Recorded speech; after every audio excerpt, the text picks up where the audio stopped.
eti enimgwaseɛ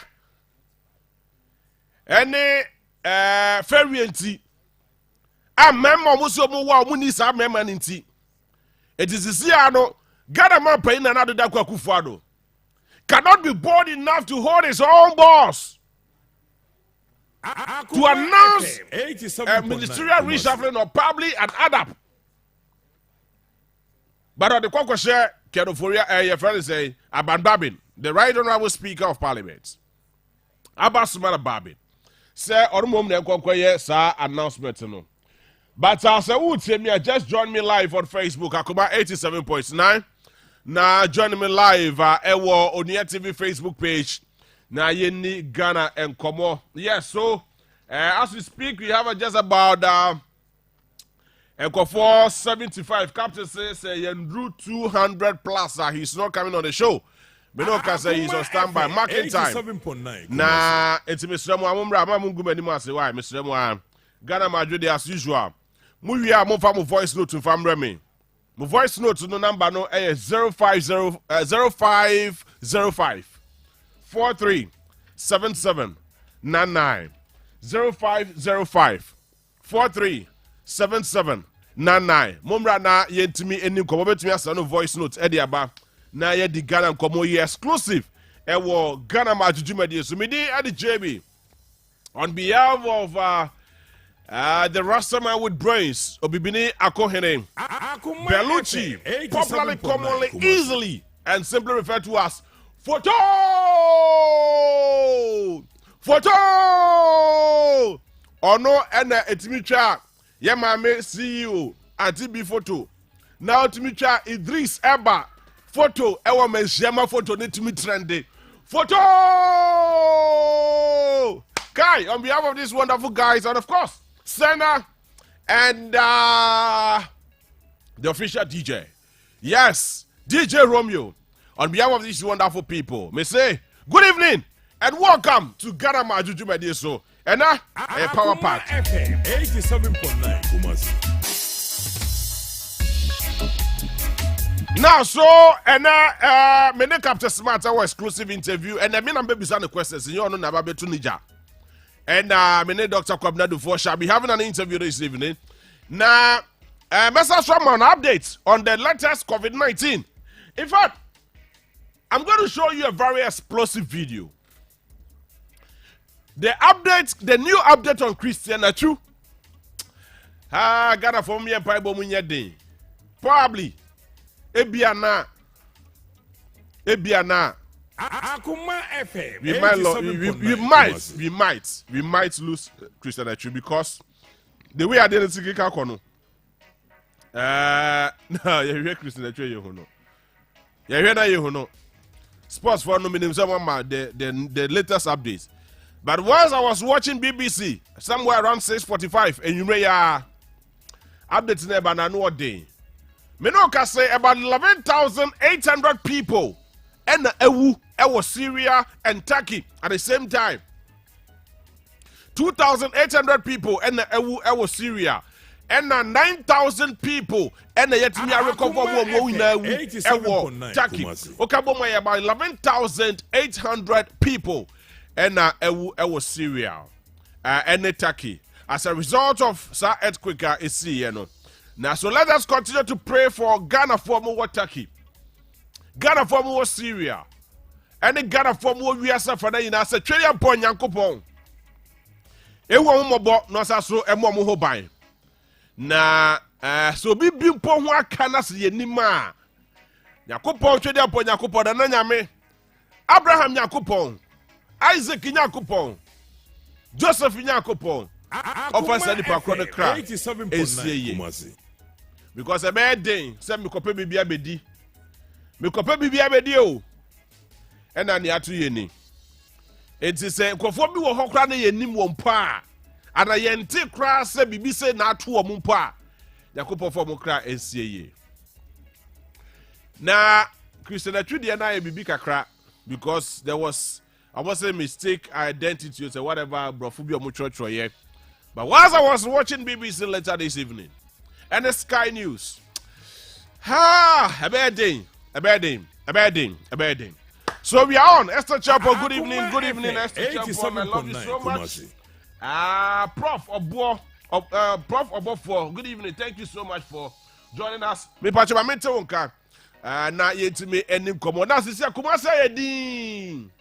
Kumasi ayedin. Ete gara majuju medie so. Na edu satam say ya. Eni enya daje ema all the explosives. Nano Abayne say, we have the man. And I'm a Your member no. We have the man who can execute a Jubana FM 87.9 Kumasi. But I'm just wondering, so if these men are the same cowboys who have been nominated, then I'm afraid. Hey. Says our cowboys way. And ye or more, yet designate some ministers, deputy ministers there. And then Anado, I am sorry to disappoint you. I'm sorry to say to you that your men are not, these are not men. These are boys. Yes, these are boys. Because they are not going to add any value to your governance. These people you call men are not going to add anything. 87.9 Kumasi. No, yes, I mean, yes. They're not going to add anything. You have to be a mechanic. Oh, no, yeah, before God, a man. No. So, 7 prayers, so. Katie Hammond, because of the support of what they made by Omienti, yeah, the trade minister. And then Katie Hammond, the Baba, from now to the next 2 years. Yay. So, W. And then na Katie Hammond, MP for dancer so kwa meboa. And then papa ibabe. Papa no didi Ghana for nyina atem. 87.9 Kumasi. Ghana for meburo didi nyina atem. Na it is good. I am there. Ghana man. So this same person who insulted Ghanaian youth has been given a ministry appointment, and we are going to mark him with iron eye, with an eagle eye. Ghana majo. Yeah, Ghana mebru for. Ye niba to papa we ho amake no te se na ye ruler e dia to ade ho ye twa lie with an eagle eye omenyo hiamai ennam amamu a enkoye general Mr. Oba fa beta ho ne bra me why omenyo hiamai ennam amamu a Akoma FM 87.9 oh yeah me away oh no oh come on ade anaba ennam amamu a enkoye ade anaba akonde. So we have the man. Fine, yes, here. It's in another Dakwa Kufuado. On the ground to be Nakukudra now say these new designate ministers or whoever they are. Ghana Majo. And I say the number 3, Abba Subana Babin. And also accepted. Akoma FM 87.9. But so that is what me person be one question. Eti we no say omo ye na. Yay. I shall protect the public purse. Okay. So Joshua Dodu, thank you more for your Prof Obofo. Thank you very much. Roberta Uzi, yes, I can see your message. Miss Prof, also for a message, Bra. Now, so I can just see about 1:30 for Facebook. Mr. Mo General Captain shall be joining me. Dr. Kwabdadu shall be joining me very soon. Na yet me Edin Komo. Eti ya wabema ye kwa kodi. And anyway, Akoma FM 87.9. Come on. Ghana Kufado. Edi No, so you see, yet ministries is so. Ni making sure say na ke yam ministries ni bi. A castle. Because before God and man, Osro, and yes, I say, and the other professor, me no can say Ghana, a company bit to say some imprediasa, company bena Casa Prequanaka ya tongue. Ghana Majo. Say Ghana, and the same company bit to say Gihawk distilleries, like I no can say, like ya tongue, because in the end, when you BM. And when you be because a car ye de and ya which you want to see. I am so scared. My heart is bleeding. Ghana Maadwo. My heart is bleeding. So for the next 6 months, 9 months ahead of us, say before fro and see Ghana it's a Maadwo. 3 kwam kra because of a certain man called Nana Dankwa Akufo-Addo. Akoma FM. And then the cousin, 87.9 Ken of Kumasi. Oriata. Ghana That's why I'll Maadwo. give you one history. Remember what history be? Eti sika so. Omenye ohia mai. Oh, yes. So Opoku Buate Ajiman. Yes, my Batakari. Thank you very much. That's why. Me as a nation me de. Oh, it too shall be to be me why. Now, so Nana Dankwa Akufo-Addo ne papa. At the time when he was the president, Naked of Oriata papa. 87.9 No, I don't see a day. Kumasi. I don't see a finance minister. Akoma FM. I don't know. So he was in 87.9 government. Kumasi. Let me not say finance minister. He was in government then. Ghana Maadwo. I want the Ghana at Betty. I was no, I bet him more hard. Yes, one way it is so. As one desa kukufa saade kotwa menem. Those days, somewhere in the 80s. Is it in the 70s or something? Yeah, around the 76 or something. And Nana Dankwa Akufo-Addo, Adane Papa, and you got him paid before. Akoma FM. The same 87.9 person, Kumasi. the same cousin. Ghana Maadwo. There's a certain ironic situation about them Achim mafias. The Achim mafias. Probably, I don't know, but Achim mafia for no. Bibi kakra wa ho. Yehwe mu ye. Because the keka kwe as Achim mafia for no ye nyema bi. Achim mafia for no da bi. Eksheda nko ye. Ghana Maadwo. Yeah. Somewhere around 1969. Yeah, somewhere around 1969. Akoma Papa FM. Ibo, what's that kind of Oriata 87.9 Papa? Kumasi. Bobusia. Nana Dankwa Akufo-Addo Papa so and then your mapini. Ghana Osha Maadwo. Osha Jobri, say ya. Because of your cousins. Because of your children. Because of your mafias. So they decided to lead Ghana into the ditch. Yefa Ghana kotwa menem. Nye wia. Yewu nye de wo ye the Ghana ya wala market for Oriata na Nana Dankwa Akufo-Addo. And I think that is what we are experiencing right now. Nana Akoma Adwo. FM. 87.9 Kumasi. Ghana ma pay. Sisi ade areho de anim guase e na ade bre Ghana for. Okay no for Oriata no. Our finance minister na bia no washa white no bo Ghana for kro. Ghana Maadwo. Ada bia no bo Ghana for kro no.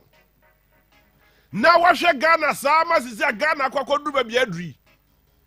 Your economic messiah, your economic kingpin has now led Ghana into mess, into a serious mess. Akoma FM. 87.9 Kumasi. Eti bibisa wo. Ghana Maadwo. Wa wote won ma wudi matem. Any wa wote won ma wutie na wutie mi ye. I just want to ask you one simple question. Are you happy with the current state of Ghana? Ghana Maadwo. Sa Ghana ye wunua ba. Sa Ghana ye wankasa wagya pade. Sa Ghana aya wo yire. Ana sa Ghana aya wo ba. Na kwani beje. Baby Ghana do sisi ya. Na kwani beje. Maybe sir, I'm just asking a fair question. Akoma FM. And just let us 87.9 assume, Kumasi. say the previous government, say yeah, Friday say, Professor Mills, the late Professor Mills, I mean, Friday Christ say, John Dramani Mahama, and now some paying the Kufuor,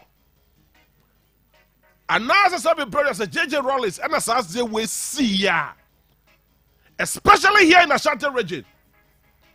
In the NDC era, and as I did we see ya. Na kadie na kebesi. Na se me he ha mani enka na kase se me no kase na ke bia. E bia na kasoja fo de di Ghana so sisi ya. Akoma. But akwa na lot akwa kufuado. Na me dom yan pipi dodo. Me dom me Ghana do, me dom pipi dodo. E pipi de di twa me frumanti. Ya sha man na do akwa kufuado. Asrande the one with criminals, mafias. And mu di Ghana for sika. Now if I tell you criminals, they are criminals. Obo ya kronfo. Ghana Maadwo. Because you cannot tell me, sir. Now listen to this. My best starting fee ha. Me wi amasa nkofo de so. Now so 2021 87.9 Kumasi. Se COVID the buy yes and ye papa say ye buy na anya papa I just don't know. Na na me say that nkofo de himself say me brothers a COVID na kebeche pa. Na Edajeni Boati, good evening. I salute you, my boss. Now, so Papa de friend of Kwakwaji Mabenu no. And in the health ministry, Eddie Ghana for no. This man has no shame. This man has no shame. Akoma FM And in 87.9 Kwasia, Nenim Wadie was also in Yakukudro Etimu as health minister. But I know why because the number one clearing agents are Clerno. What Clerno? Ghana Maadwo. Mujes our report way because Enche na Yeba Bedin Komo Ewa Hadamu say then Captain will be joining us. Captain by Major Diamano because and I know that most of you are more chance of a but I'm more from messages. 87.9 The legend is Society Crowd. Now listen to this. Watch this. Under the current economic situation, the supplier could not, or the supplier could apply for price variation to unduly increase the cost of contracts, which could have been avoided if the ambulances had been supplied as scheduled. Now, the Auditor General report to say, Akoma FM we noted 87.9 that Kumasi. the ministry entered into contract signed on the 15th of December. 15th of December 2021 Maadwo. for the supply of 26 Toyota Hayes Deluxe ambulances. 26. I bet cost Ghana $4 million. A big account, $4 million. Now watch this. FM 87.9 Out of Kumasi. which Ghana for $607 million. Me pacho, sana bra. Just convert 607,000 US dollars into Ghana cedis for me.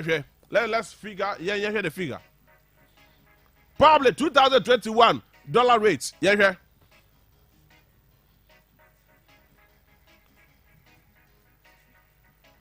Okay.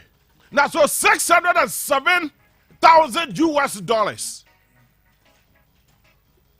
Akoma FM Now, 87.9 you from convert Kumasi. it into the current state. How much is it? Ghana Maadwo. 730,000 Ghana cedis. Ghana Maadwo. Ni yetua the amasa ankofo we. Yetua mo mu wie ya. There is no way in the contract ye hunu say ambulances na that akwa a friend say kwakwa jiba man who are health minister. Ghana Maadwo. Oh, di Ghana for any. Ghana Maadwo. Ekokwa jesa contract ni tu mu. Esa ye or the chief director. Akoma FM 87.9 Contract no. Kumasi. I shall Yes, sir, protect the public Yes, purse. Sicano. But as we speak, those ambulances, anyhow, we say, despite the fact, sir, Kenoforiata, and in another Dakwakufado, Aquacobosia, and that their flashy programs are about over 270 ambulances at the Begu Ghana. Eti sika so ɔmɛnyɛ ohia man ɛnam amamua ɛnkɔyie nti Ghana eti sika so Never pay a Ghana chrono. ɛnam They go amamua say with the people ɛnkɔyie do. So we should not talk about all these nonsense. ɛmɔbɔ wɔ Ghana Do you people think that we are ɔmɛnyɛ stupid? ohia man Akoma Ɛnam FM amamua What can I say here, 87.9 Jimmy? Kumasi. ɛkɔm de yɛ No, we are not ɛmɔbɔ fools. wɔ Ghana We are not stupid. Oh, okay. General Kwaba. Yes, Beniabre. So the general Ghana captain himself is Maadwo. here. And so I am told, sir, we shall be talking to Dr. Kwabredu for 8. Yes, Ghana Maadwo. Ghana Maadwo. Ghana Maadwo. Ghana Maadwo. Akoma FM 87.9 Kumasi. I know what they do. Ghana Maadwo. Tawo we na mde bi mata go otu ne duku o. Aye. Ne we gi no ototwene ye. Seta we na adishira me. Ewo. Kala we no kwa animu kakra mema kala foforo. Allah. Asa fe. O se me free size we. Oh yes, we do say we free size. Ko size foforo. Ghana What's Maadwo. as a conference? Me papa your friend say. A friend Alex. Ghana Alex Maadwo. Fimpo. Yes, Dr. Kwabnedu for one of his 8. Akoma FM 87.9 Kumasi. No about not just say Papa no ontimi ma. No le dey ye one more sem. Aye. Enti Na mete say na wo ka bibi about Ghana Maadwo. near maybe akoso me. yes. Now, I've written a lot of things in this my diary, but I'm Oh. not going to use the diary anymore. Okay. Ghana Maadwo. Miriam. Ghana Maadwo. Se siya yamriya Akoma yumi. FM 87.9 Kumasi. Se siya yamriya yumi no. Wan shaya na okasa ne yene businessman bi shia and ose toda na me kasa na ne yam shishino. Oh. Ade. Because the way you see car some no raw no ne said the idea no etieno Ghana ya Maadwo. na ne yam ahyehye no ntino sanka obinya nanka Akoma Yeah. FM 87.9 ma me Kumasi. fa fact ni nyina ntudwa Oh, okay. because aya na eya yam hyehye Yes, too explosive. me no na nam almost the whole day. Yes. Ghana Maadwo. Yeba ye no na metro bibi na me no mi no kɔhwehwɛ Evans Alabama. Alabama Officially known in the day. sɛ ɔna yɛ editor yɛ tro Twitter brofo Yes. Ghana Maadwo. senior COVID-19 Akoma Bye. FM 87.9 Kumasi. and then pɛsɛ me kasa te sɛ panel member Okay. bɛyɛ 10 minutes bi Asana Akoma ba.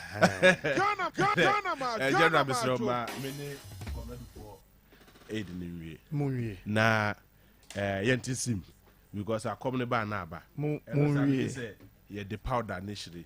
na dɔk Ghana ɔbɛnya Maadwo. contest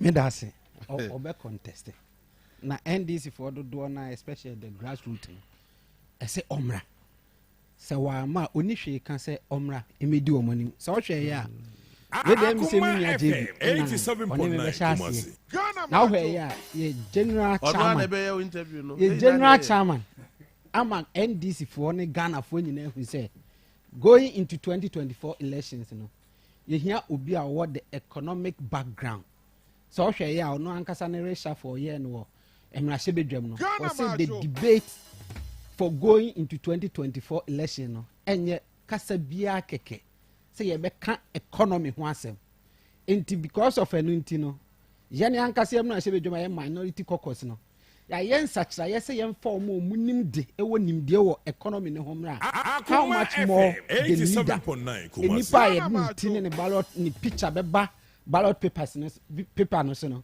eno na yen kofa obi a wonim de na waye bi pen na wo records no ema enti obusa ya doc woni bibia ka se also oba contest no because national chairman am ye hunu say ye hia obi owo economic background near the nako going into 2024 you think sir the economic background the bit me aboa Ghana Ghana Maadwo. general me das na I think say maybe be some question a privilege say met me anywhere share because me myself no many opportunity Akoma actually a FM lot of 87.9 Kumasi. presentations and in fact many of presentations be Ghana brawe Maadwo.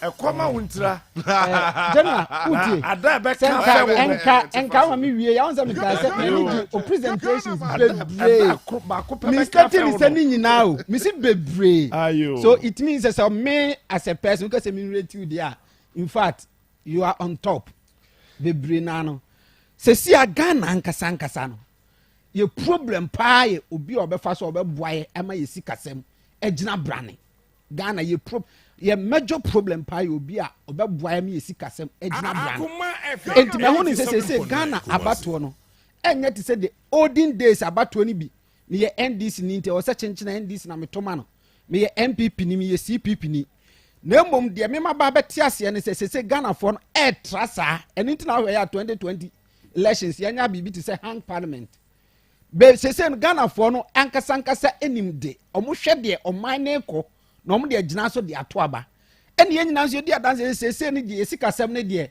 ye nya obi o wonim de wo sikasem a Ghana yenim ye daache enti no krasa say going into 2024 no ye sikasem ho ntutu ebe play major role e decisions a Ghana for ebe teki e de elect omo president.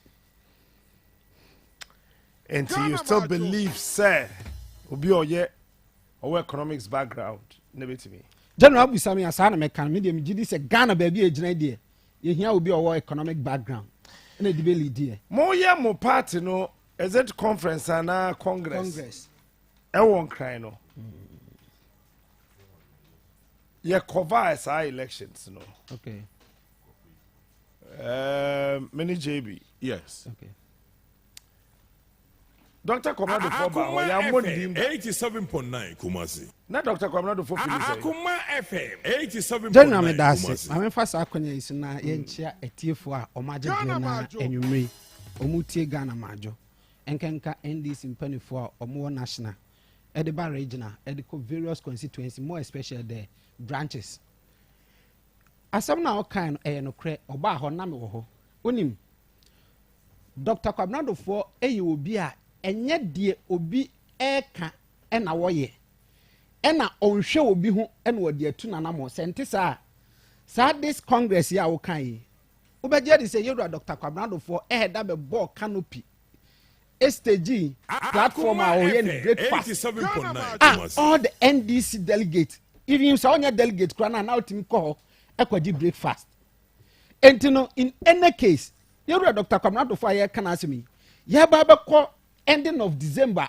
as at last year na NDC ye headquarters omo ho omo ye adwuma no omo aketua ho nsem kra no atompe this man ena tu ni botom yi ni botom ska e de boa NDC mo nyina mo fa ntua omo ye adwuma wa aka se ne be ya abronya omo so be kwa akodi ni yie entinka bibia nsa kwan ensi kwan sanka oba no at least ya acknowledge no kra mpo keke but say e bia leaders for bia omo susu say sa bra no hu hia no acknowledge eno no nsi ni kwan say de ehye no Ghana Maadwo. say oye nipa it's ehye no oye nipa captain oye nipa me say me musa say oye nipa me say ehye no na me kan say oye nipa te ehye no on say enipa no me call school no ye kire me niam ankitinkibi ye say sensitivity ade bi wo hono ma o sense ne say kana touching feeling enti oye nipa de enka ebia one way or the other no obefili say ye money di na manfo zum so ma ehye ne kakra na make say captain wo ye nipa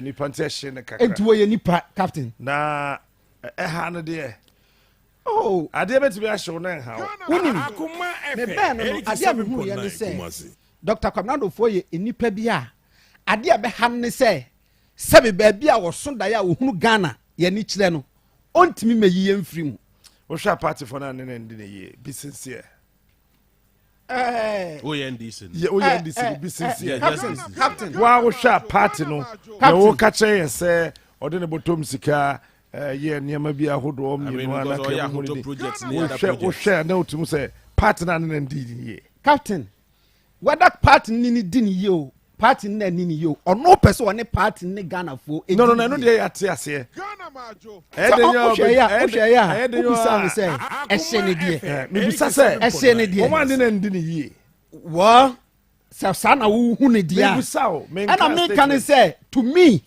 ono ne die enye say die party ni be di ni okay ye so wo hwa o man ne ndi ne o so busa me na otuma me die party na di ni ye so busa me a I was expecting say such a person like Yewura Kwabnado for obaye no ebia enkan hihye mu no say empo so wahwe most of times obi ye MC na ye man opportunity say ebia we introduce amanfo a bon say eche yes oh let us also welcome the passmen say bikra na ne din any omo chat ne so but of finding ways and means be say na be ya obe play equality e wo ho it is empo nka omo hihye mu na ne din ni so a ebra ye hu such a person wo NDC mbebe pie ho no enka bibia nsi hu kwan say enka ombe try some be ma etiefo ana say ye ne ekotwa hia honya because me myself I was there na ke yanso ye hu so no so ababi but omo ankasa no mu lead ni hyehyem no mu hu ni say sabre no enu kwan so mu boni din a enya no na bebu na bem ono ni focus ni say oba be di NDC anim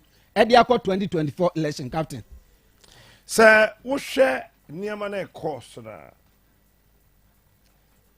regional chairman of Greater Accra 87.9 Kumasi. Oba address Congress no. Na o she JM to aso. NDC JM to aso eche. Owie ye no na sem se sanka no nya ya. Kendi kwanse ye contest. Johnson asedu nkete oyɛ mo party general secretary be kasai. O fane kasa ni nyina na o kekase ani a wotimu se unya ya JM onko contest. O father then national chairman Samuel Ofosu-Ampofo. Ono so party say 87.9 ka JM crowd onko unopposed. O fa Sami Jemfi. Our young national communications officer on my show just last Friday. Or say, say part in the constitution, dear. Because who here will be contested JM. Women organizer Hannah Bisu doctor. Or say, no JM, no NDC. So what should national executives say you want dada? Anyone want abafu for you? The entire national executives in a say one day so nyaya and kama context be a ma na JM enko. We can win in see near still a doc wa kukuduro say opesoko. Captain me da say on say onsema o kan nyina no ade back word back am me hunu no wom ni say onyaaya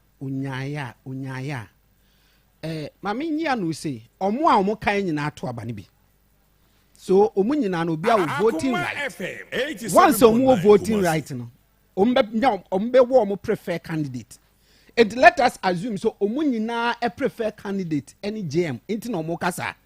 Because what I know is say obi akoto aba ni trimupo ene na nisu ade hunu pan say nipa anko beto aba ma no ebe win that election no enti say me JM ena eye wo mu na candidate a empa omo bo ne say enko mbe win na ene gisem ne say omo nyina ka say ye national communication officer Yewura Sami Jemfi program that day I watch your program mimi tifia ma anko dwuma nko ade I watch your program every morning It work and I can describe you was a khaki like my own was a top white and I walk and was wrestling the way I did I watch it and you were not doing it.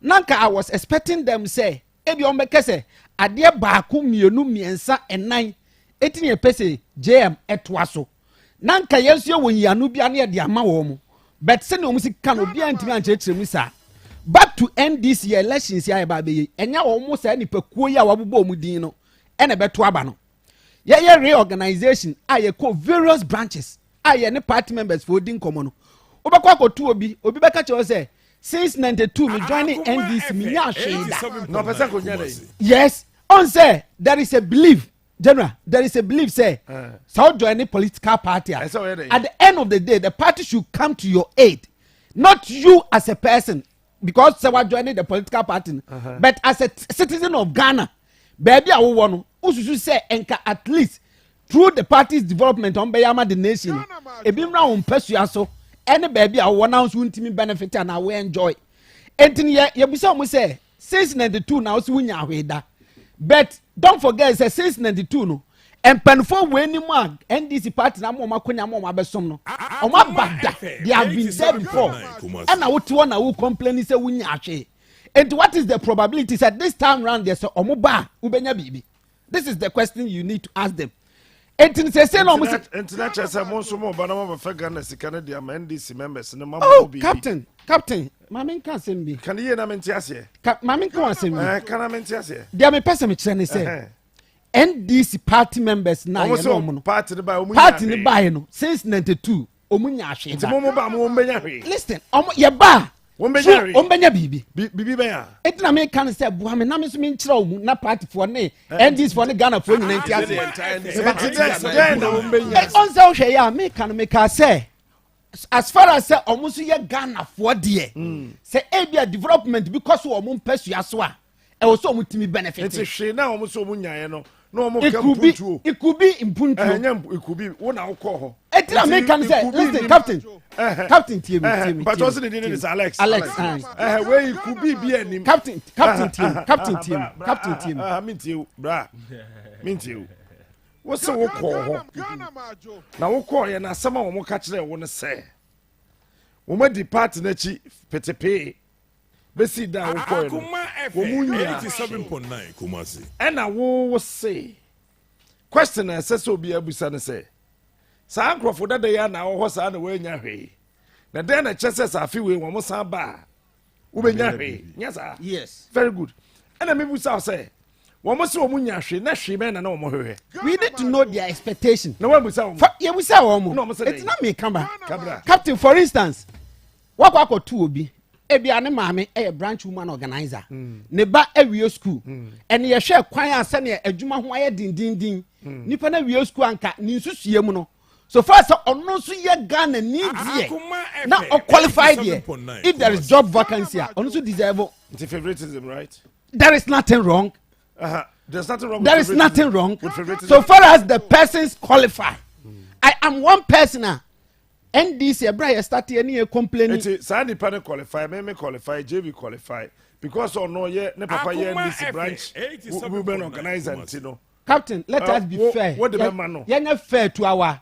listeners me ni me nua JB e qualify a job vacancy ya ba interview e wo me e wo wani JB a pass all right me so ma pass all right ye na qualification ye qualify be sincere me ni JB me no na found am the JB akoba bi foforo it when another opportunity wo baby na this is a case here me pa cho one opportunity na wo ho and I'm need JB nyina qualify. So they will consider the party member first. There is nothing wrong because the person is also a Ghanaian. Interesting. Why a Ghanaian? What is wrong? Oh, well, we are not saying that there's anything wrong with it. Let me say. But I said who be anymore. There is nothing wrong. There's nothing wrong. Yes. Oh, me can't say BBI bonny.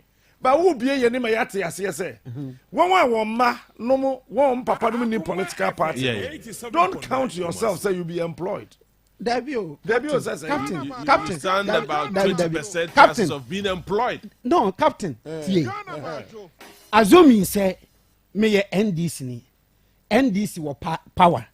me qualify ɛwɔ certain job vacancy captain also qualify yɛn nyinaa yɛ interview your interview performance there is nothing wrong because me Ghana ni yɛn can say there's anything wrong o asam na yɛn kan wɔ ha no yɛn mu bie no a waka say there's something wrong with it o there's nothing wrong with it it's a good thing ɛyɛ ade papa na mo no yɛn no saa ade papa na yɛ ma mo no ebie yɛn ni sɛ mo se ma police for nya politics yes it is a as IGP ba qualify ya onye NDC na MPP nti yemfa no ye be for bi fufuro this is what you are trying to say captain yeah. I say oh my enkomo no adani oh yes and a question no so answer na me dey ma no okay sani me ka no on say ka ma me can see ya IGP ba qualify na me nyi mani na kasi kasi bi afra me captain captain IGP ba qualify me so me ye NDC me so me ba anase me ankasa me qualify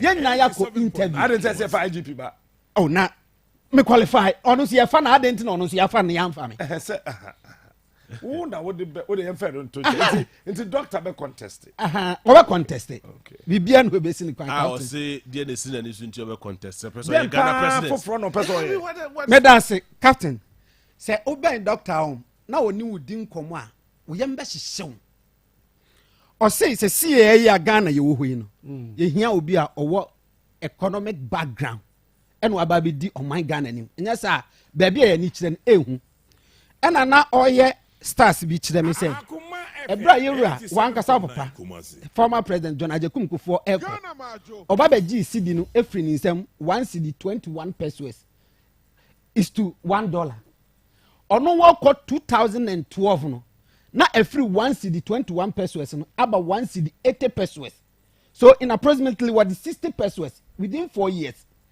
2012 to 2016 ebra yewura John Dramani Mahama ye dane baton na hye ne nsem no na ono wako na 4 cedis 30 pesos eno ne free hwa omo ko na inflation rate na ye say na ye over in fact a little over 8.37 Euro John Dramani Mahama eco 2016 na ye 19%.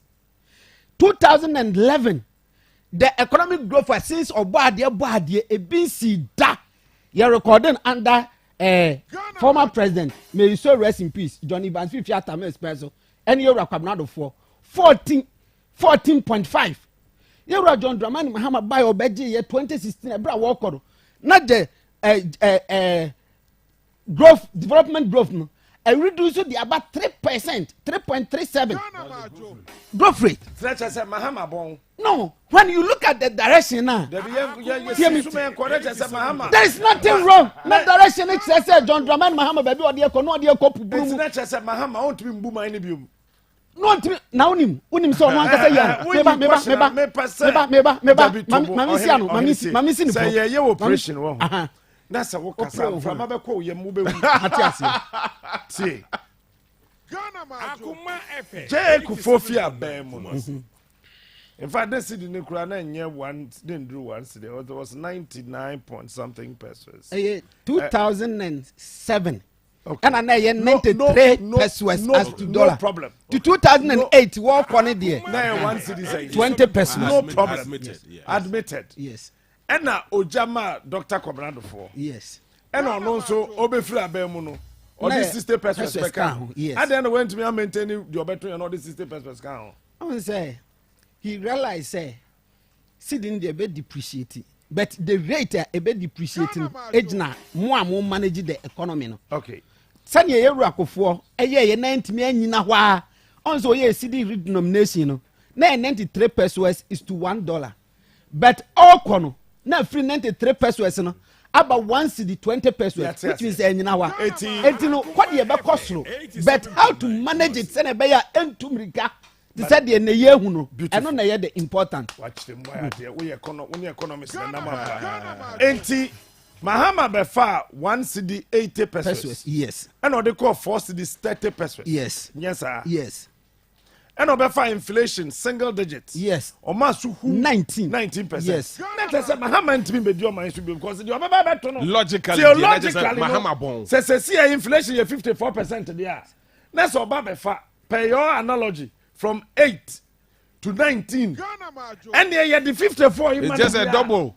About 100 and maame something. nka wei nka ho na tiefoɔ nyinaa Maybe mfa some question. meda se saa na teɛ nam de bi na It's ɛka all to be moved by the saa na teɛ nam de bi na Yeah, ɛka in ho the sun and second year. ɛyɛ saa te sɛ deɛ woka no deɛ woka no Maybe we saw question. ɛna meka sɛ saa na teɛ Okay. because na me de bi kura ɛka ho wonim ɔn sɛ just It's man this recently phone to man. just recently wɔsa call summit bi a ɔkeka sɛ mpanimfoɔ no a ɔmu nyini no ɔmo nkɔhwɛ ɔmo nananom na ɔmo nya amamuo no ma youthfoɔ na ɛba no enti brɛmpo a na woyɛ youth no yɛnhwɛ direction a na wode yɛkɔ ɛnna wɔno nso akɔrɔ so 64 enti na wɔnyini no Okay, can't pension. wɔtwam pension age I see. enti ne tam a na woyɛ youth na te sɛ per your own analogy na woka no youthfoɔ no yɛmfa nhyɛ mo sɛ na nka mo mu ɔman no yie no look at what you did about the economy na ɛna wonyini ɛne captain si yɛde ma wadeɛ ne bɛsi Ghana Majo. Ghana for when you can you. oh yes and it is open secret Your friend Alex today.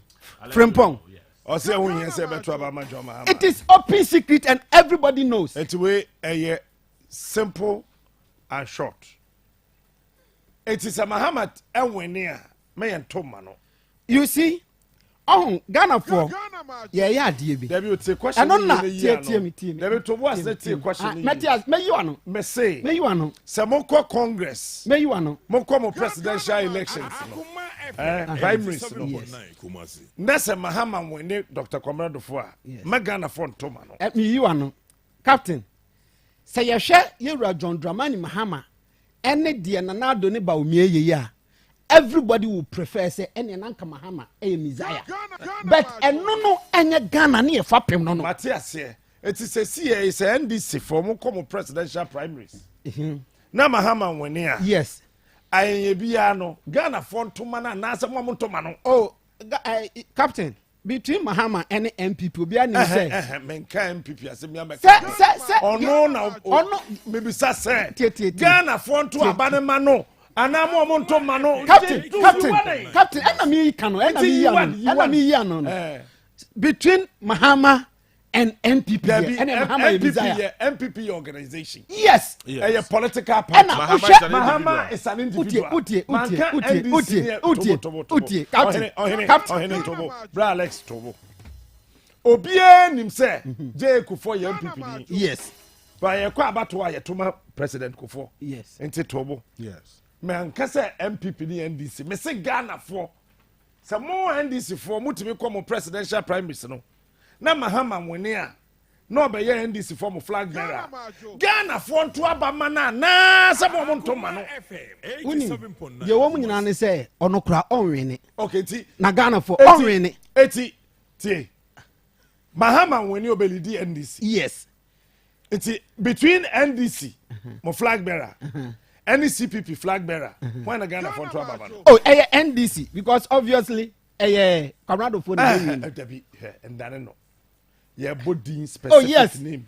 ɔnwene eti ɛne nkwa se Yɛn say that. Comrade for be flag bearer. yes Between ono NPP ni CPP. Ghana for ntoma hwan. yɛntoma NDC yɛwura Comrade for NDC Sɛ Mahama so wene a between Mahama NDC MPP ni CPP yɛntoma hwan. as far as Mahama enye sisudua ama yɛwura Comrade for no still we are better than any of this nti yɛbɛto ama yɛwura John Dramani Mahama Na say mo say anya na yi. deɛ yɛka ne sɛ Asa why you confused? Dabi tie me captain Mr. tie me captain you understand Me na me interview. oh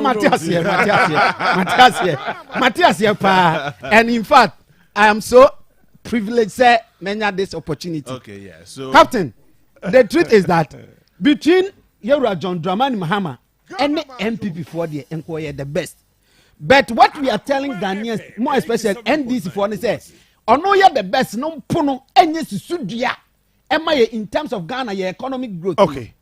There are issues, said Dr. Comrade for. Captain, the next 5 minutes now, you're my faithful, bro. Oh, Yeah, and then the time now. Oh, I got 13 questions. Debbie, back up. Captain one can Dr. Comrade for answer questions. Oh, yes. Yes, because I know something like it's over. yeah ono But, nan nah, kana yes. oba kra We are the Casama for him. pacho wo yo mesika no be yi ano say Ghana Maadwo. Captain, ye saa asɛm wei ɔn nka menya sɛ ono abeyi ɔno abɛyi ano. Is it fair? Oh yes, menya sɛ nka ɔno abɛyi ano. o be say Dr. Kwabena for na Menya sɛ ɔno abɛyi ano. okay That's it. na ne bank no egu ya mpa na sɛ na dwem no ye chinchim ne nsa Captain, ɛno nso o meyi ano obɛyi ɔno abɛyi ano. Menya sɛ ɔno abɛyi ano. okay Na Mami musa next question say we so ono abeyi ano ana wo fan krata aba ohwɛ report bi a fetch ɔmo grade economic growth system no. o ba ka bank na sem Me ɔno abɛyi ano. aha so o ba ka de yakema bi sa ɔno abɛyi ano. Ɔno abɛyi ano. answer na Professor Messi be wu no ye den wa ban nim No finance minister. e den na ma base wu ye wa ka kire o Ghana Maadwo. Well, on can't tell me. ɛno nso ono abeyi Intia ano no so no be ano. But ya ka ni na ono abeyi ano unim captain, there be the America san say. On say a woman any a woyen and say me da se pa. ense And how Dabi ono abeyi ono ano be ano me da se. Captain me da So se. just 10 minutes after 8, I had Akoma 87 points. ono abeyi ano Ghana Maadwo Jumedi, the hottest political show on every Wednesday evening. We are privileged to hear Dr. Kwabena. For if I don't kiss on one, I didn't know Mama. I mean, because we are. Me da se Jabi. Em say ye kase no. Na me senior wa he no. Wa hwe kra obeba. Okay. Ye ntia America san say o town. Okay. Na ebeye din say o wa ye bi wo kumawu. Okay. And was say omra ntem no womfa ni mu no nya niema bi. Oh, okay. Obedru time no ka say golden to na ma ofie kra no frem say memra. Obedru time na nipa won so no eye din say obetwa form so akọ.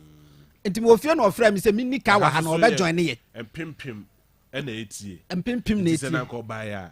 Na kasa akofo ina ko betumi address mu through the video. JB me say wan hwe kra mo mpon no. Ana me ya. Wan hwe ya mo dabi. Ne kra mum na aka no wan hwe ya mo mpon no. No no ankasa aba. Okay, so finally, Dr. Kwabena for Wasuma, Sabra Kasamano, or said did no person flag bearer. Final question. Me da se JB. Me wie ne kra kra se ne o say. den different no person here 87.9 den pa na ye hu bi nti bi da Captain anti a o person obedi president den pa na ye hu bi Captain nti ne kra ni say me ya no na mu. ono aka se be ba be Dabi na mo no say unya ye mu bia na wa hojo mu kakra.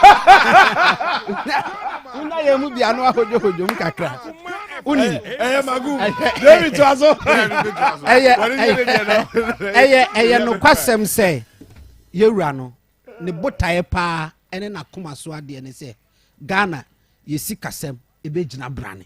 Okay. And our record to show. 87.9 You shed the why said the Ben American between 2009 to 2012. Ni Jumedia Hodua would di at the boy my Yisikasem, a Gina ye. Said an American Nanky and him say, baby, a niche any dear, near niche ye dear Paso. Now 2012, Yura John Dramani Mahama Baye. Now unknown deputy as at a finance minister, Yura said, Taquan or dinner by finance minister. Now it's a share na, baby, and niche. Na fe yasa dan ye ho te said the enkra bia na say funny video bia ba ya yes Yewra John Dramani Mahama kwatena basim no otwi kwa ni mu a na fe na do dan kwa kufa do beje na ode dan ani no as at that time no sa no no hu no na wote no mu a woni ni din ko wase frempon misu ana misuma mo efise me hwe ba bia ye ni kire ye economy ni ye ni kire frempon aya na ye ma ye mhihie and it has been like a calling say omra no mabuaye na okasem bi kire say sa den individual bond holders ni ade ade issue Yeah. what can sima nkam wa e mani gisen ko beba wo say eye bibi kitua bi o and ochechre ni memu a you could see say nimdie no nyankopon he that de che no anke ye easy so betimi asolve it one de was say so far say Ghana ohwe ye resources ne nyoma ye wona Ghana no kwanse yesu ye sika sem before so beto aso no nti say Kwabena for na ye mampani na so ye finance minister na ka bia Ghana do be ko aye me finance onko na so ono ankasa wakɔ bi ɔno pɛn abɛba bɛyia no dabi ɔno ameyia no ɔno ankasa wakɔ bi pɛn nti ɔbɛsa kɔ biom there is nothing wrong depending on there's something captain devastatingly wrong captain with it. captain yɛwura kɔmnado for ɔkɔ IMF right Yeah. what is ɔkɔ IMF Well, but yes. Once. after say wayi yɛ free mu nneɛma abɛte sɛ sɛ ɔno korɔ ɔkɔ IMF depending on wo hyehyɛ yɛ okay captain there no wonder wobɛte ɛno Because ne we have the records to show. yes but Ghana ma mɛgye sɛ no ansa na mpo IMF fo bɛgye atom no kyɛ yɛ katekate yɛ nneɛma bi ansa na ɔmagye atom sɛ kɛyɛ wɔ no pɛn so na nkɔ wɔ hɔ sɛsia a if there is a need sɛ nkɔ IMF a why not nkɔ bɛkɔ but wɔnim kɔn bɛfa so ankɔdeɛ bɛkɔ IMF na nkɛ bɛyɛ peaceful ɛde ama yɛ IMF kɔ peaceful nim o oh captain peaceful wom wotwe mu tan peaceful nim peaceful wom captain Is the IMF Utie. conditionality somebody about na wotie yes. maame kasɛm kyerɛw The previous ne pɛn so wɔ se wɔ notify adeɛ bi before mo ba bɛkɔ IMF no ohunu ni sɛ it doesn't make sense certain bi ani ɛkɔ akɔgye eurobond eti adenti na yɛn resource to domestic mobilization in this case ɛbɛ kati eurobond na mo yɛ and it is one of his message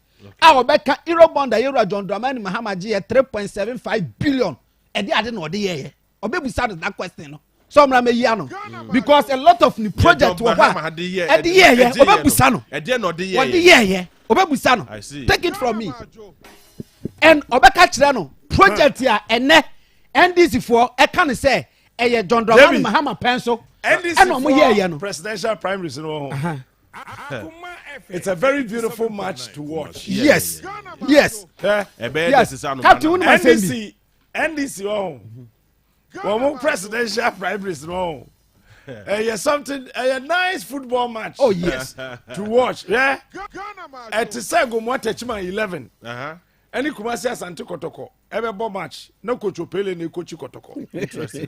Coach Opele Coach Kotoko na hwa na Coach Techima na obi te sɛ Jose Mourinho Coach gomu atachima 11 asɛm no nyinaa ni o captain NDC contest no gomu atachima 11 coach ni Jose Mourinho jabi any Kumasi Asante Kotoko and Coach Opele coach captain me de kitu abi so obebusa on say ɛbɛyɛ and this dɛba. for your taka say Ɛba. since obo ade e de bepem 2016 ye ka ye boy nyina Ghana ye ka di na 122 billion also obechewura John Dramani Mahama said 2012 na 35 you understand since obo ade e de bepem 2012 no 2012 ne yɛ ka yɛ ni 35 na 35 billion It was captain not. 35 2012 it was 2012. not 35 on tie was it as from 2012 to 2016 yewura John Dramani Mahama di 87 and it me called 122 no it is 87 no ho dwumadi a wodi ye no ene de wo he Okay, you will ask him so Mahama borrowed more aya no de aba be ka 35 dada ne ho ama Ghana for hu ni say Interesting. from 2000 a different body be pim 2016 no 122 nti it is okay it is almost 35 billion no mo de yɛ 35 billion in also de yɛ and 35 billion in under Yewura Professor Ivan Fifi Atameres and Pacho Kwato. kufu akɔ no nim ka da Oh, I know say na something like 9, little over 9. enti hwade o bra obi agya wo 9 9. wo de abɛka wo bɛbɔ 35 that 35. is 24 wo so de 24 billion Yes. ɛbɛka sa 24 no mo so mo de Ebe kyerɛ ɛno no na obɛka kyerɛ ye KJT project kwan e fa so ye nya loan no. Ɛka sa 35 no ɛnka 122 no. KT alone me KJT market no. Ɛka 35 we no. have Obɛkyerɛ wo say baby a wo kɔ na obɛkyerɛ wo say KT alone obɛka kyerɛ wo say KJT alone obɛka kyerɛ wo ya say prove ni here me oh I have the record here. records me a check it Any amama he not tiase o yeah. Professor Ivan Fifi Atameres. ɛnyɛ ne adabi o ɛnyɛ de wo wa tro ye wa Where? Ghana.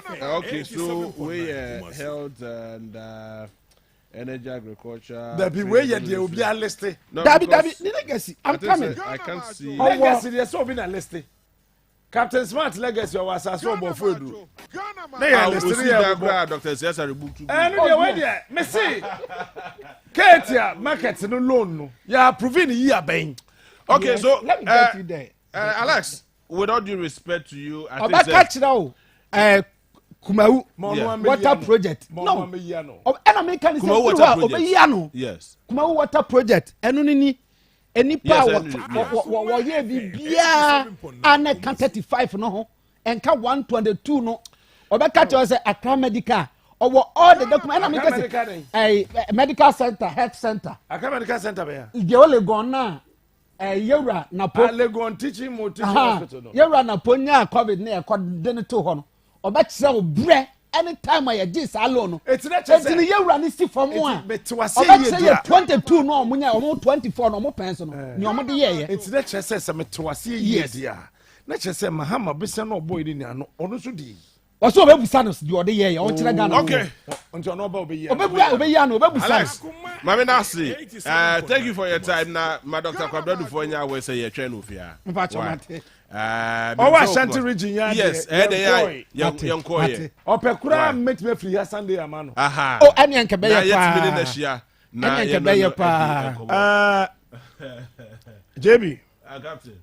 Ghana Maadwo. See any Alex. Yeah, Alex, we now. Yeah, quick one on Faith Homeopathy. Faith, beba. Yes. Me ame mami soft mami baby I'll be a chair. Yeah. You be ponta me. You be pon no. Oh, don't cruise.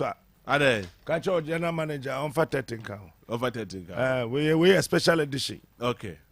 Patriotas. Akoma FM. Adie bi akoso sesi ye ya me no kase. Letter no. What draw no ma a school for 31st January 2023 yeah. 31st January. Data bank did Ghana school for school fees. Data bank can you forget that? Where did Ghana school for school fees? How? Table for much away. We are you. But my posted letter no on my Facebook wall. And you Captain Smart. Aye. Okay. Request for extension of school fees deadline for affected students. Akoma FM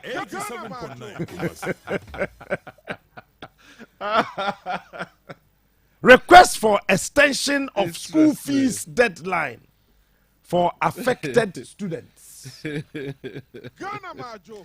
Dear Sir/Madam, we would like to humbly request that you extend the deadline for payment of first semester fees for students of your institution with investment at Data Bank. Wow. We are in the midst of a macroeconomic crisis. I'm creating macroeconomic crisis, 87.9. Can you forget that? which is adversely affecting the investment industry. Due to the crisis and the domestic debt exchange program, Data Bank has difficulty selling government of Ghana security and cannot get the necessary cash. Ghana Maadwo. The necessary cash to pay withdrawal requests. As a result, if you hear new, it is taking us much longer than expected to pay our clients when they ask to withdraw. Some of these clients are students. Some of these clients are students of your institution who have requested the funds to pay their school fees. Interesting. School for Sikano. Oh, to boy.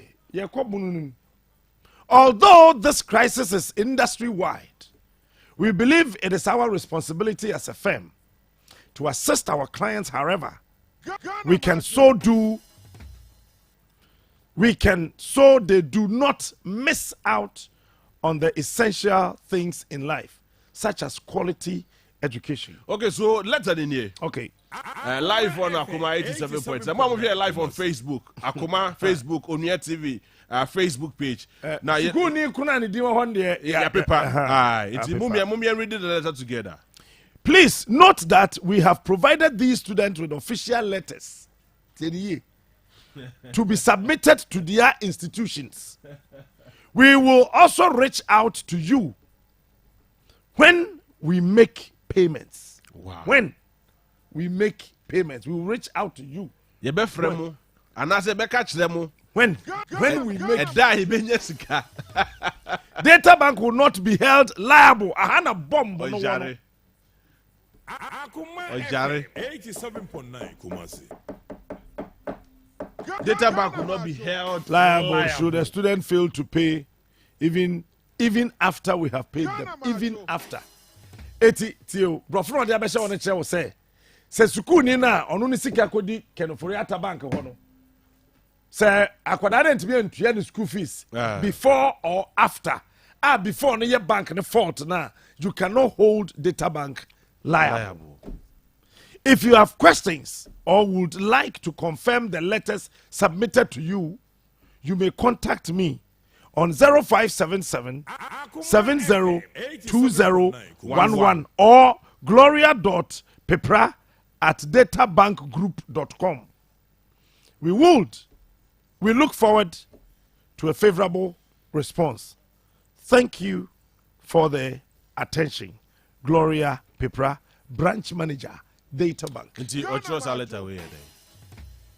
You see, I had a person Ghana 14 years, maybe as I said, maybe I do say no. And yet, each for himself, God for us all. Going for when himself a seat and then they say 8, right? When himself government workers be why in German. Oh yeah. Yes. Okay. Say taxes na ye jejeno. Say ya the esla no, anya esla usu. Yeah. Esla no. Aban the esla no. Akosi awa. FM 87.9. Aje besia dada. Body. Wow. Esla besia no. Omo my grace period of 2 years. 2 years. Into a shall say 2023. Eti 7 solid years. Eti 23, 24, 25, 26, 27, 28, 2029. Ya dibisiana wie. To an extent says school for sika me ma akwada na ya akwada papa. Me ma me di sika ma me say me fan ko twa me school fees. Majority of these students, you know, o ma me no papa no abrochire o. Yeah. It is sika ne beba no. O ka so de two baby wan hwe ya akwada obedi. E be fa ne sase. Eti bank wo je na fa to o ma. Akwada nyansafo. Ohia. Je to o ma me. Akoma FM. Ya bia school. Yeah. Me am investment no fama de ma me na me san fan ko twa me school fees a. Wo na wo ya finance minister no wo bank tro krata Akoma school ni say wo bank na wo te aban ni mu na wo ya finance minister no wo find it difficult. So wo betua. Say wo benya government bonds no wo benya cash e wo ho efiri aban no ho. Na me ma me agi o te man kasim. No ye trouble wagyan no. Ono no trouble sika da ho ne yen ko fa metua. Ghana Maadwo. Na ye kwe. Akoma Meanwhile, 87.9 Kumasi. COVID ibayi. Kenoforiata Man bank. can COVID asem any time bra. Kenoforiata bank. COVID ma. E benefit che banks bia. There be enkofa COVID asem mbadem had enumere yi. Na we need time. Sir Matthias, your general manager, you ready so be me 1.5 hours account dia. Also 30 minutes here fan count. You fa 30 nkan. And the bra wi na ko. Okay, so Akoma 87.9 live Akoma Facebook page.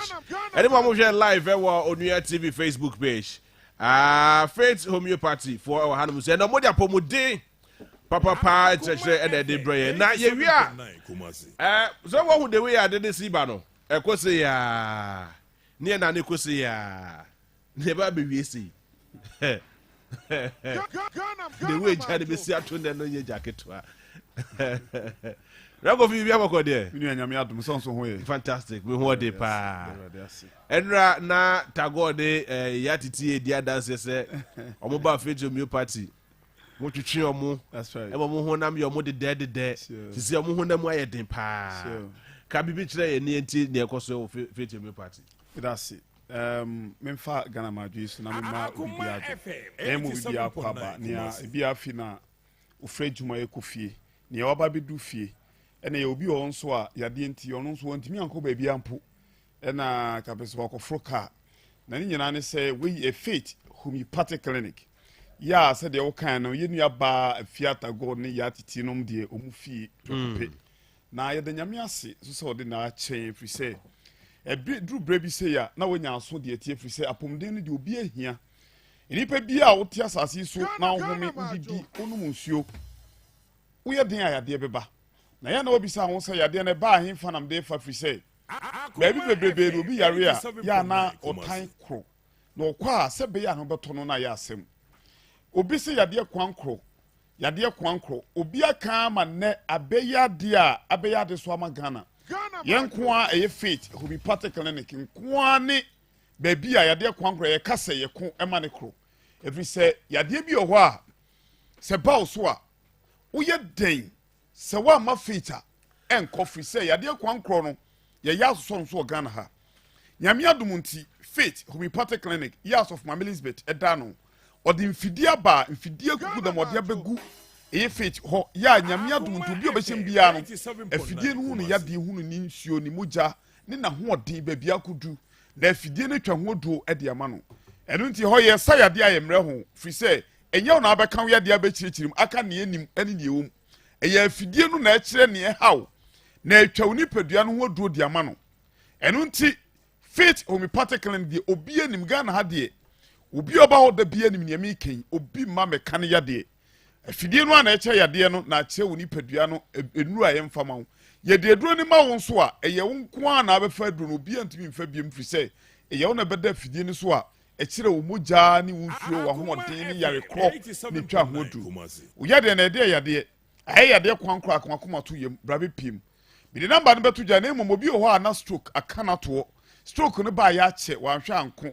obi wɔ kora no a wɔkyinkyina brɛ tie stroke no ɛbɛ bɔ yɛn kae but yɛ a ne yɛ nkyeke wofa yɛ wodu wo nsa tae wo tititi wo nan tae wo tititi onipadua no bi wɔnyɛ wo yie woyɛ adwuma kakra bi no wabrɛ wakoma taa bɔ wo pɛrɛpɛ wotimu sɛ ampa adeɛ biara yɛ wa wotimu sɛ adeɛ bia ni kwan sɛ nkɛma abrɛ koraa no na wabrɛ meka kyerɛ wo sɛ ɛbɛ bɔ yɛn kae ebi aba maame bi so stroke na kan papa bi unua bɛma bi ukunu bi oyire bi faith nko na aba afidie no kyerɛ baabi kura stroke no hyase friye na de tie ne opani bi bae hɔ ɔbae no na ne nsa bonkum no da ne srɛ so na ɔtwe ne nan ase ɛna afidie no kyerɛ sɛ ɔhaw no wɔ ne nsa nifa no a otimi pagya ɛyɛ ne bibia no ɛhɔ ne haw no no wɔgye hɔ se baabi a mekɔ bia de duro sra me nan bonkum ne me nsa bonkum no so ne hyɛ kanya me sɛ yɛ kyerɛ no no deɛ tie stroke no tie no na meka kyerɛ no yɛ kyerɛ no sɛ we na haw no free ne yɛ die duro ma no na nnɛ ɔno watimi kɔ adwuma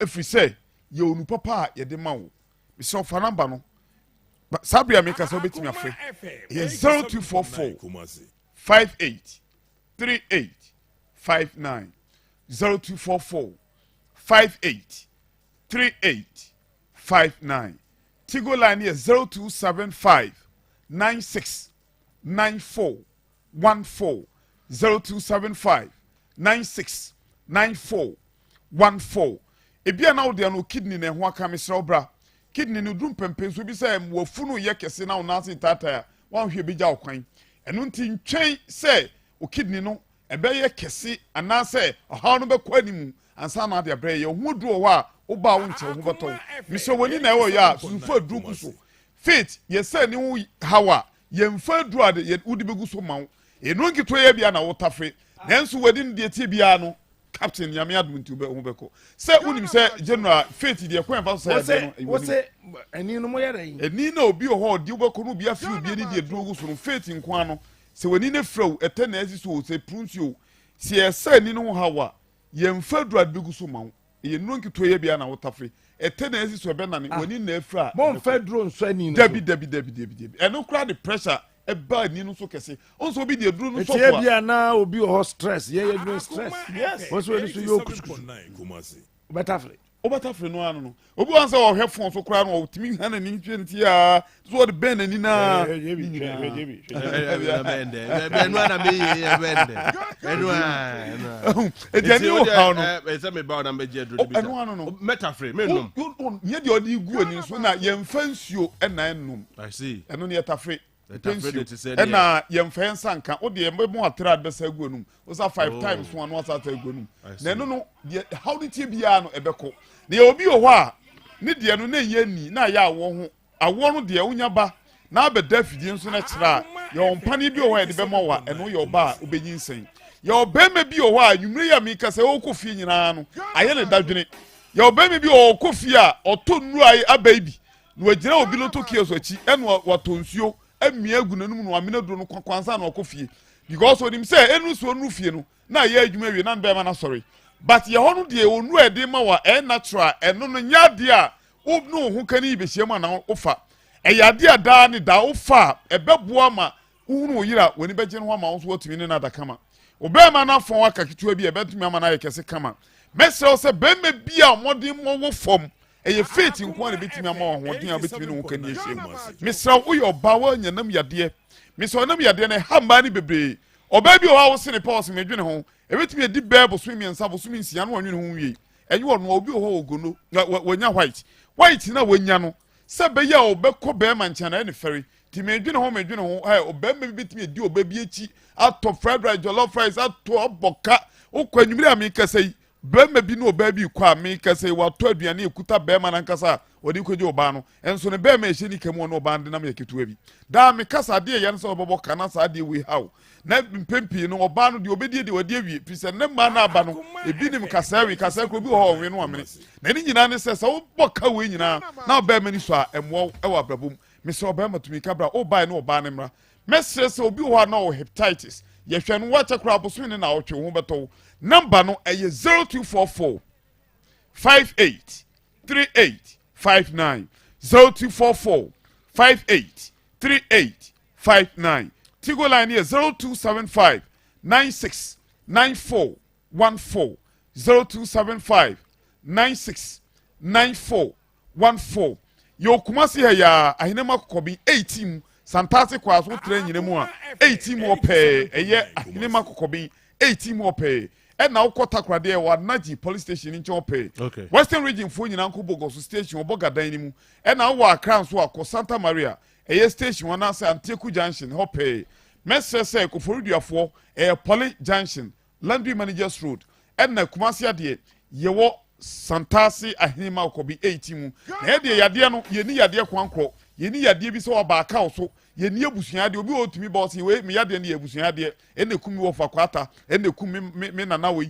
obobobodi na che se yade no e de omunya ache ba de ho no de onya ba pe ho ba to me se wonyimu a ye onu ho e de be ma wa akra no ba wo na ho dendendenden to me se wo ye pemfo na otimi kan nwumiri a nyame yadom o kina ye free screening be da fidie no so kwa wo da so ye nyi usika bia ye bibia ma kwa eduro na ohia so obegye a sika kakra bi ni ama onuru a ho beto timi so massaging bed ne so ho wokɔ adwuma wabra wotumi fa ho ye be massage wo kama ye wo the toxic machine ho a wo ba odo nan sisi nsuom ne the belt abom e betwi fi bi e woni peduam bi afrim mesrɛ sɛ ɔha na wo so no enkasa no ne bekum enkasa no ne edo be kɔ asamado ye wo ho aduro ho a wo ba ho beto number no ye 0244 58 38 59 0244 58 38 59 and a Tigo line here 0275 96 94 14 where you fit who be particularly Kumasi Santase animal could be 80 more pay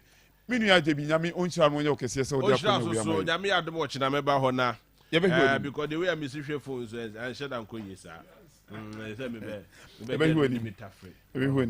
na ni oye ma ya titi no oye mufa kra de mamia uni ha why be ma kra no dey I think say nye mufa ebebro nia obodi no me das how be e be hu be say sort of feel me das I mean sure pa all right so let me the voice note at the aba 0505 43 77 99 0505 43 7799 first and voice note bra 30 seconds voice note odeba ibenya daje aboni na edi amount now so Ghana Maadwo de so ne medin edi JB the general captain smart himself is here the aka just about 50 minutes me jade ama captain smart we are legend be for 10 minutes account near for course near Paul general There's one thing about Nana Dankwa Akufo-Addo administration.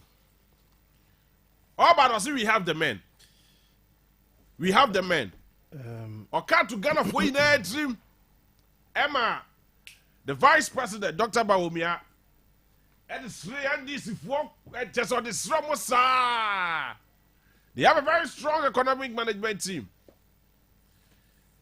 Alantemati Frimu, Emma Koto, 3 years to Frimu. Yakwakofa wa wofa. Keti Yamon. Odidi Ghana for Mabri na temse yetise kubeti. Yanwe. Abaso me trade minister. Mr. Robin claim out. Catch off I say. 87.9. And then Bettina Tum, sir, minister in charge of trade and industry. From that time, we are going to mark him with an eagle eye. Ni move bi obeye bi ebedi na chi. Ni ehunu say 7 brothers so dwin a.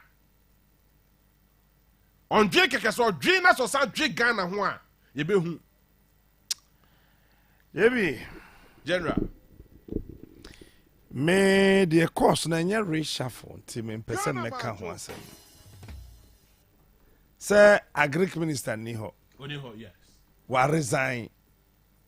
Ena yabo bi fufuro din say Akoma FM 87.9 Kumasi. Trade and Industry Minister ni ho. Ena yabo bi din say omehye ho.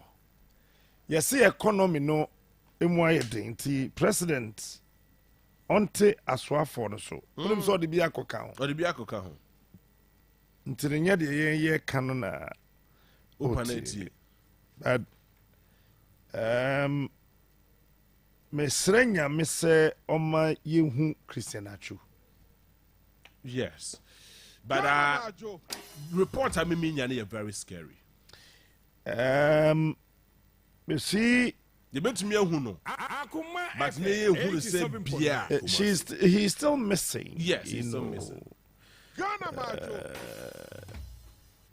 Tima or woman penny for no my yina. They misled all of us. Yes, I mean. Say omoyino with minor injuries. The Neko Hospital. I feel they almost chima. Omuhu Hospital now one no. I mean some people can come up with so many things. Akoma FM 87.9 Kumasi. To be under a rubble for 3 days. Is it 3 days? Okay, yes. And It's then a Monday, Wednesday. no? Yes. Monday, Tuesday, Wednesday. Me bonya empire, sir. Baby, yenu anu will be ano. Sakana home ba kokura unsustaining no. I mean, who ni mo boy. Sakana home ba kope kura na unsustaining Christian Achu. Menyanente say ne ma me afrim many evidence. Real bad. 87.9 Kumasi. And the UD na de no kura ne ma me ade no so yes so the best 71 or Yes, something. 71. Yes. And I'm to say yes ma me ni sunde then they say kan nyame mfa no mum nkwa na offer Christian the channel. Yes. That's not to say ma me ne kasa ne ba na onwui obi any evidence bi as say. But Srenya me say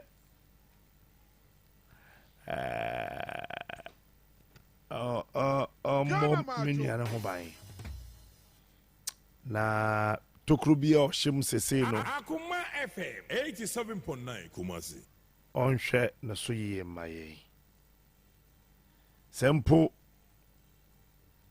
ne nan mu abubu mpa Akoma FM Oma yensan kan Kumasi. Oh, yes. Maadwo.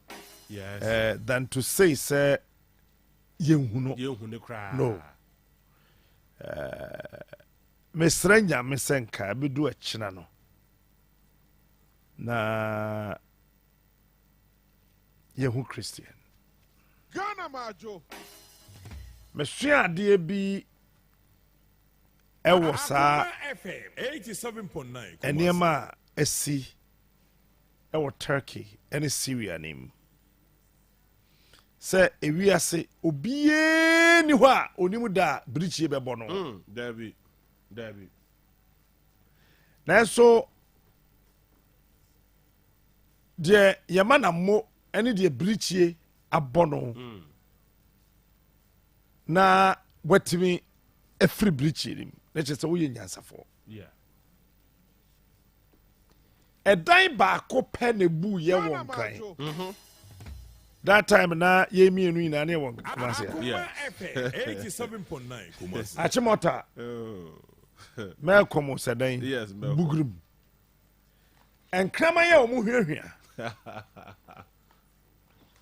ɛma yɛtumi ho sɛ wei hyɛ ha wei da ha na yɛni bi kraman yɛ o Nyame hu yɛ mmɔbɔ. ba ne yɛtumi tɔ land cruises Yeah.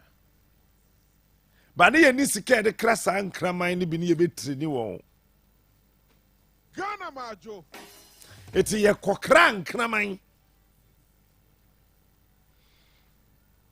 Akoma Asa nnwom bi bɔ FM wɔkyerɛ. 87.9 Kumasi. yɛkɔkra nkraman ɛna yɛde wɔn baeɛ sɛ ɔmo mɛhwiahwia sɛ yɛbɛhu baabi anipa hyɛ a deɛ ɛsi wɔ Turkey sɛ si ha Oh. ɛne sɛ nka Europe nkraman nyinaa bɛsa Ghana Maadwo. Na ke yɛkɔfa kraman mpo. okay. enti yɛn nso yɛbirikyi yɛbɔ wiase nyinaa yɛfrɛ no COVID-19 General Mr. COVID-19. Russia Ukraine war for crop crown no yet to kaye ne kokoye. Enye ne kwakopata mo. Mo kra ye di tutu ye hoka. Na COVID-19. JB Ow. COVID-19 ɛbaeɛ no meka kyerɛ plane sɛ me paneɛ no menwɔ Yes. And indeed one war. And then Matthias said the entire one war. na seesei European Union Parliament wɔko ho deɛ nti a ɛduro no nyɛ papa Oh. na yɛsei WHO acertify ma nkurɔfoɔ wɔ across the world 9 Kumasi. manyɛ bi ntimi nka bade wohwɛ wɔ mu news no a wɔn ankasa no wɔko aduro no Ghana Maadwo. wodeɛ no to nkyɛn a aman ahodoɔ no ma wɔn manfoɔ sika sɛ wokɔ America adwuma bi a woyɛ biara no aban no sɔ wasene ɛma wo sika sɛ gye fa hyɛ adwuma nim Yeah. wo a w'adwuma sɛeɛ no aban no ɛbɔ abɔsoɔ na waboa ma watumi agyina wɔ naa so In the form of a stimulus package. taxes a ɛwɔ hɔ no aban no tetete so ebinom wɔ hɔ a taxes no yɛtwam Sure. ba yɛn yɛ ha deɛ yareɛ no aba no a yɛhunu amane no yɛto tax mu Yet to a two mu. ɛtoɔ no yɛto mu Maadwo. ɛnam sa nti Ghana Revenue Authority ka kyerɛ yɛn sɛ 2020 2021 yɛ exceedi yɛ revenue targets mehyɛ Ghana ni bia yɛ a mepɛ sɛ mema na mo sɛ obi a yareɛ abɔ wiase nyinaa ama Ghana Health Service na ɛseɛ sɛ nipa over 1,400 ɛna COVID-19 yareɛ no kum wɔn no yɛwɔ saa tete nim ne amanneɛ nim Ghana aban yɛtumi tua atoɔ Ghana Maadwo. ɛma na deɛ ɔpɛ osusu yɛ sɛ ɔbɛnya no Ghanafoɔ tumi tua atoɔ wɔ yareɛ nim Emma ne bruce. ɛma ne boro so Ghana Maadwo. hɛ ma memmɔ me nsɛm ma Ghanafoɔ Akoma FM 87.9 Kumasi. tua atoɔ no Ghana Maadwo. ɛma ne boro so braa ɛno akyi no yɛtua toɔ no nyinaa no sɛ na nyɛ yareɛ biara na ɛwɔ baabiara ɛyɛ strategy na nkurɔfoɔ de di sika meba na metie wo na woka sɛ na nkurɔfoɔ adwene yɛ wɔn sɛ yareɛ ne bɛkyɛ Yeah. especially Kwakwa Menu. Time na asɔfoɔ bɔ mpaeɛ no me ka kyerɛ wɔn sɛ yareɛ no ayere soa ɛyɛ April 2022 Na yare no call. na saa yareɛ no ɔmba baabi abiom ɛnam saa nti aban kɔkɔhan dan tie o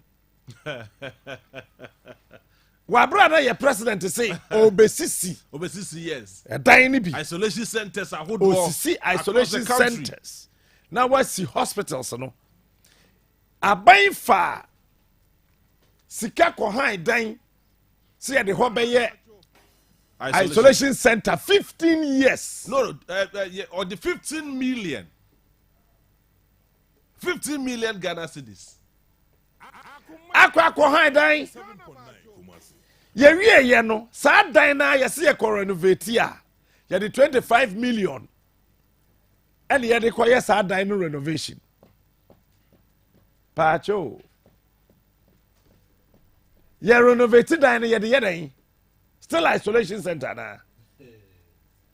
And answer then, let me go onto this machine. Afe yanko Auditor General's report na mu ye. You about 30 minutes be. Oh yeah. Me ya be 30 minutes be na. Jay. Yes sir. COVID-19 funds. Adia aban ne se ɔde sika no yɛɛyɛ no wotena se na wodwene ho a Auditor General wadi yawu. Auditor General mom na di yawu. Obiara dwene nkɔade a papa na ayɛ no so. How? Enti no yɛka deɛ yɛ feel sɛ aban na di ɛna yɛka. Auditor General wapira yɛn. Deɛ di kan ne sɛ Auditor General say ɔno ɔde n'ani ɛto fam na ɔhwɛ sika dodo a ɛba aban nsɛm no ɛyɛ 21 billion Ghana cedis nyɛ 21 billion Ghana cedis, yes. ɛyɛ 21 billion 844 million 189,185.24 Ghana cedis. So approximately 22 billion. Okay. Sana Auditor General say. Yes. Ɛna Auditor General kuro ya say. 87.9 Kumasi. Saa sika na ɛba aban nsɛm no. Je bi wutie ne ye. Me tie pa General. Saa sika na ɛba aban nsɛm no. Yɛwɔ biribi a yɛfrɛ no ɛyɛ GOG contingency fund. That's the government of Ghana contingency fund. Ɛyɛ alleviation no Okay. over 1 billion. Okay. And den baby sikari na free buy ye ne ade nyina keka bobom a. O say ɛyɛ 21 billion. Auditor General wa boy o man wa pira ye. Auditor General dey know why. Wura fi say during COVID aban truck krata ma Auditor General say opese print Ghana sika foforo. Yes. Kotwa sika 10 billion. Yes. Okay. Edu echi na aban na printed 20.9 billion. Additional 10.9 billion no. Me pesa me so Auditor General say eno so ne yesi de kobo COVID ho bra. Saa sika no ewan. Oye audit no nyanwe. Where Sir. we COVID-19.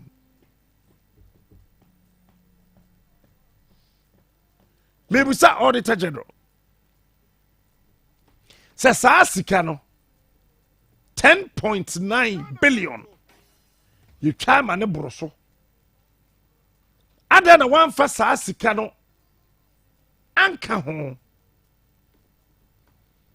Ada na wan audit no No we anka. try there. Me kasa ban requested 10. Yes. And Bank of Ghana question kratem na ban na twa 20.9 billion. oh meleme. Akoma FM 87.9 Kumasi. Auditor General saa sika no ɛho akontabuo ɛwɔ yi ɛno sɛ covid-19 Yes. Jay, wode ɛno to nkyɛn a yɛwɔ hɔ na aban no ankasa bɔɔ fotoɔ sɛ ghanafoɔ a wɔn nsɛm wɔ bi yɛnkɔ na yɛnkɔ nkɔtua sika na yare aba meboa Oh, yeah.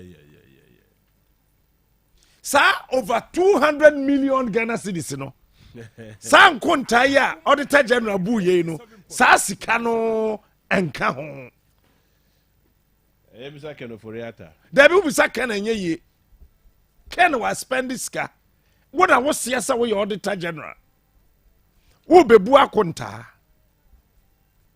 saa over 200 million Ghana cedis no nso covid debɛ emergency fund sɛ hwan fund no ɛno nso ɛnka akontabo de ho wode ɛno to nkyɛn a wahu sɛ IMF mesom sɛ IMF World Bank Yes. wɔn panin a ɔwɔ Ghana ha te finance minister to Oh, yeah. Say, opana jai. The sika na wo bobo no. Ye ma $458 million oh. $458 million. Mu je sika de yo. Eno so sa sika no. Eye COVID nti de yede ba ye. JB sa sika no nso.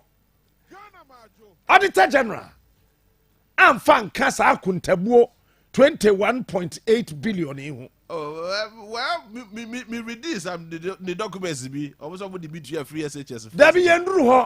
Oh, Dabi okay. Okay. Ehi na ade me kwe bra. Yendru ho kra o. Akrofo techi amwa. Wodi eno to nkyɛn a aban rezi another $3 billion bond Yeah. because of COVID-19. Sa $3 billion nso akonta ye auditor general bu ye no eno nso enka ho. Ete for mo tie ka gbe na mo nhye ne nso. Afeiti asemi auditor general ka kire ye. World Bank Group MIA $430 million and can 458 no. I see. Tiano the auditor general Troy, paragraph 20. Also, we noted that the World Bank in 2020 and 2021 made available a total of $430 million to the government of Ghana for Ghana COVID-19 emergency preparedness and response plan.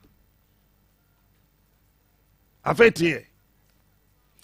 Out, we observe that out of the $430 million made available to the government of Ghana, a total of 328 million that is over 1 billion Ghana cedis, Yes. was disbursed to the Ministry of Health for various approved health interventions as of June 2022. Oh, you are. Sa approved we no na ye den afetie.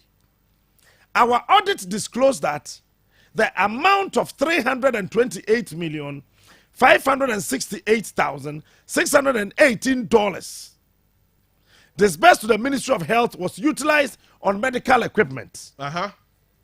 Medical equipment. Okay. Sa medical equipment no. Womo di ni nyina ko good doctor Amenu Veve. Okay. The clinic. Interesting. Sa medical equipment na aban kraye no. Ye de ko good hospital ba ko pe. Over Medina. 1.9 billion Ghana cedis no. Ye de ko good hospital ba ko pe bi wie. Oh. E auditor general report na. Oh. Enye me na me report no. Oh. Eti de auditor general na fa nka hu nyina akura ne fa no to nche na fa ye mra de ono ankasa atworo yi. Interesting. O say afedie Ministry of Health. Yeah. Abedani Ministry of Local Government wamo crack cleaning materials. Eti wamo crack cleaning materials.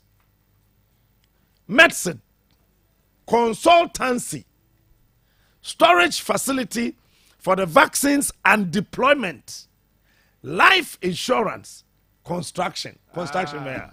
A bit of what you go see friend say. Ministry of Health. Minister of Health. 15 million now we go rent here.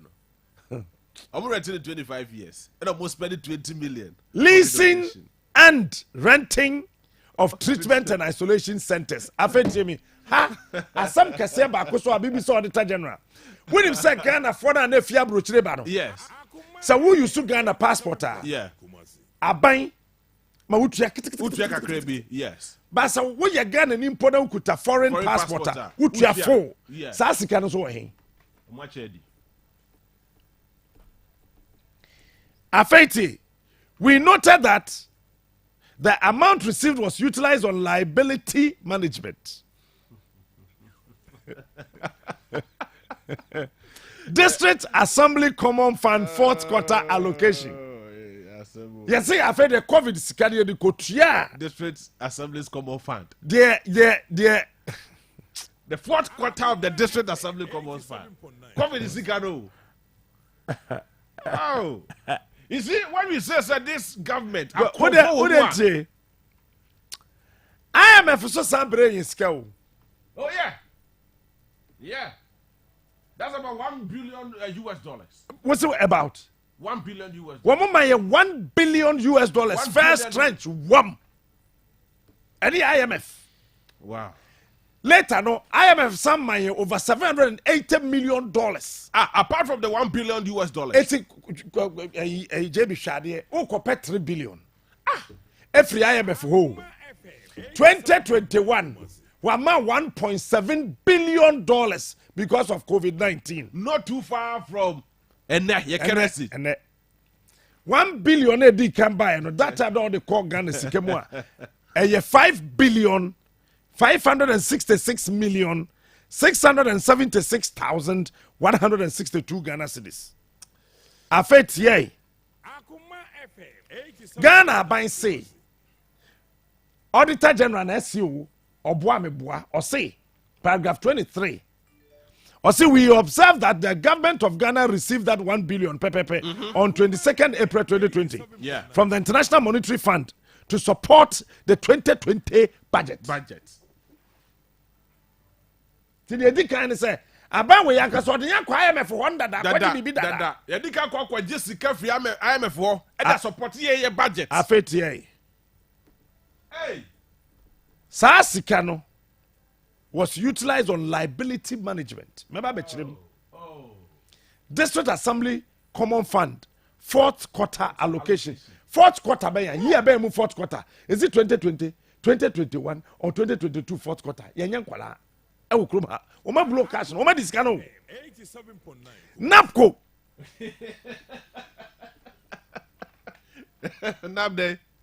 Napco second quarter allocation. Yeti krom hey. Napco for sika yetua. Erade yakofo. Bosome nkuru edaso akam. Bosome nkuru akam. Napco sika yetua. Bosome nkuru akam. Okay. Leap. What him leap? Hey, erade yakofo e dey kure ni. Livelihood empowerment I didn't jay go for buy no. Aye. Yes, I don't know so first quarter. Oh, Nanado, beta wachi. Ado.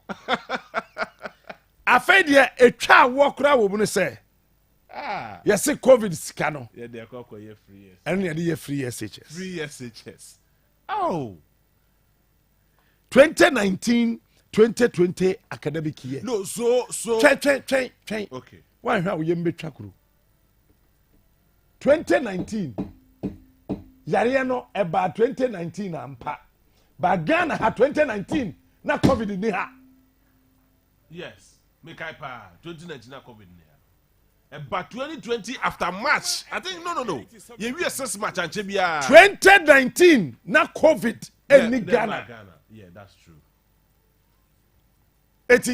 2019 na COVID is kana eje ni 2020 no ekobo obra ban wo 2019 because you are bad 19 yes. 2019 you find COVID-19 yes. When we had already budgeted for 2020. Okay. See hi.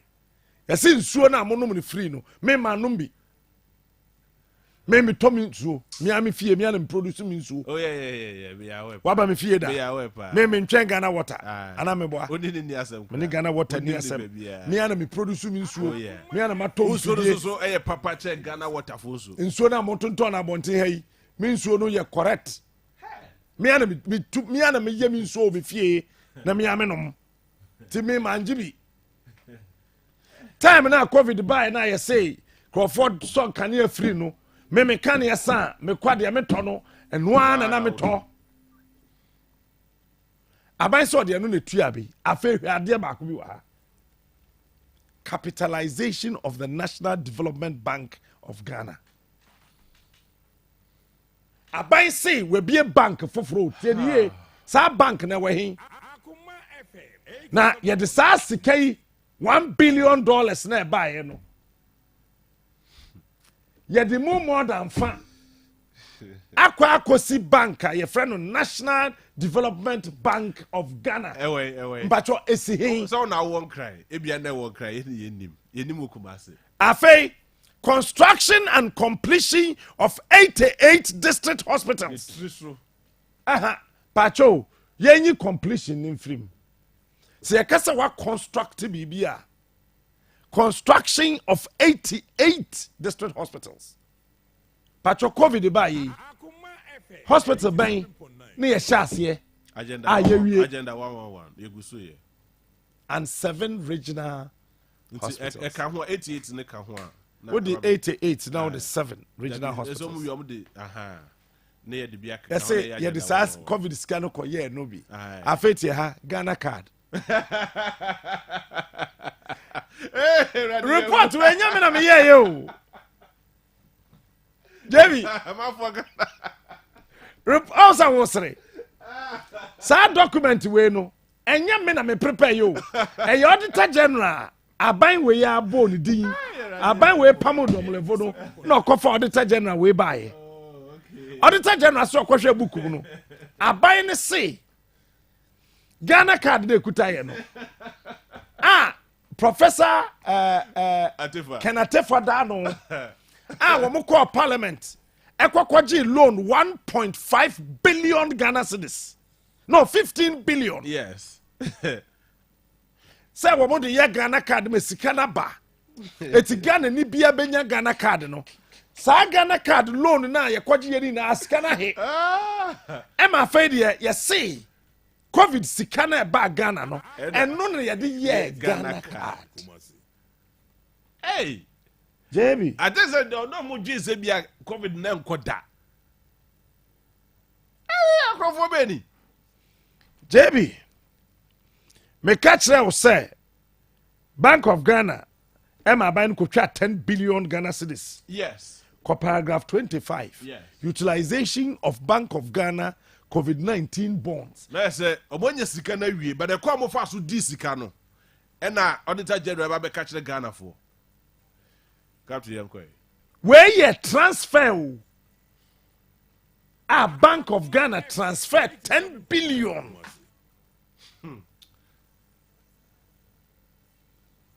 10 billion ye $2.7 billion asɛm ne yɛka no 2.7 billion billion dollars. Okay, maybe. It's near $1 billion from IMF. Edaho. ɛne yɛ first one so ɔmode First one 785 Oh, million the educra dem fa say yanti. Oh dear, we have for 1 billion is.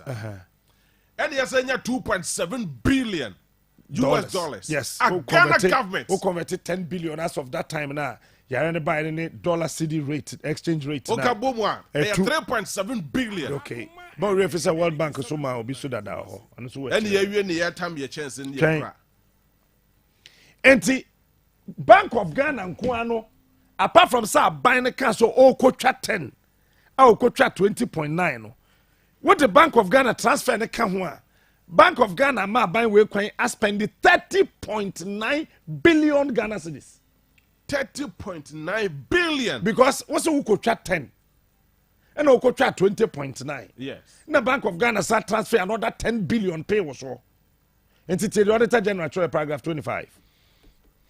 We observe that Bank of Ghana in May and September 2020 transferred a total amount of 10 billion Ghana cedis to the Controller and Accountant General as proceeds from Bank of Ghana COVID-19 bonds issued. Akofaro! Eti, Oh, yeah, Bank of Ghana bonds na already here no. 10 billion or transfer comma Controller and Accountant General straight, Braje. We noted that the receipts were expended on liability management, statutory payments to SNET, Ghana Education Trust Fund, and other government of Ghana expenditures as budget support. TME, that time, na ya day, get fund akosiawa. Yes. Aje ho sika die wie. Kofi, apart from enono, African Development Bank ebre Ghana $69 million. I don't know do say good. Hey! Hey, says hey. Your friend, Ado. Kwame Ado, and answer Goguado. Tie. Oh. Gods of our land. What do I hear? Come on. What do you need to change? Yes, it's asking so yes, I call budget support for 2020. No. So 2020 ana aban exceeding revenue targets.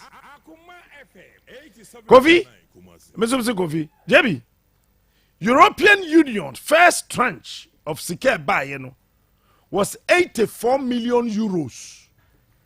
84 million euros. A big wage 84 million 123,580. What the bag Ghana Sikemo that time now? 569 million 617,582. And only Sika first tranche. Ghana buying Saka free European Union fund. And what you know, European Union for bring another 500 million euros. And also the general fanka the audit. So the first actually by somewhere 18th November 2020. Afe no.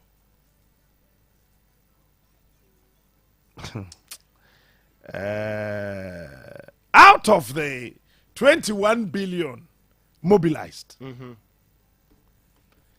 Say what can Sikano a buy in dollars ni na we break it into cedisa. A bro 21 now the general trash hodo. Yes, interesting. Nti audit report we na nkasa no asem wo ho. Audit report we no. Kofi JB asem wo ho. I say 11.7 million. And I spend a year. Ewo COVID-19. 11.7 billion. Okay. And you spend work COVID-19. Na the akan there. Sa sikare the akano. Auditor General say abiding to me na de kode potia. Or this kind of year. Or this kind of year. Sa Auditor General no. Onye CPP ni o. Oye Ghana ni. Onye NDC ni o. Asaso ye MPP ni. Oye MPP ni because when MPP en fama. Ti ye pam dom level no. Oh. O say watra de na ho din adwene ho a.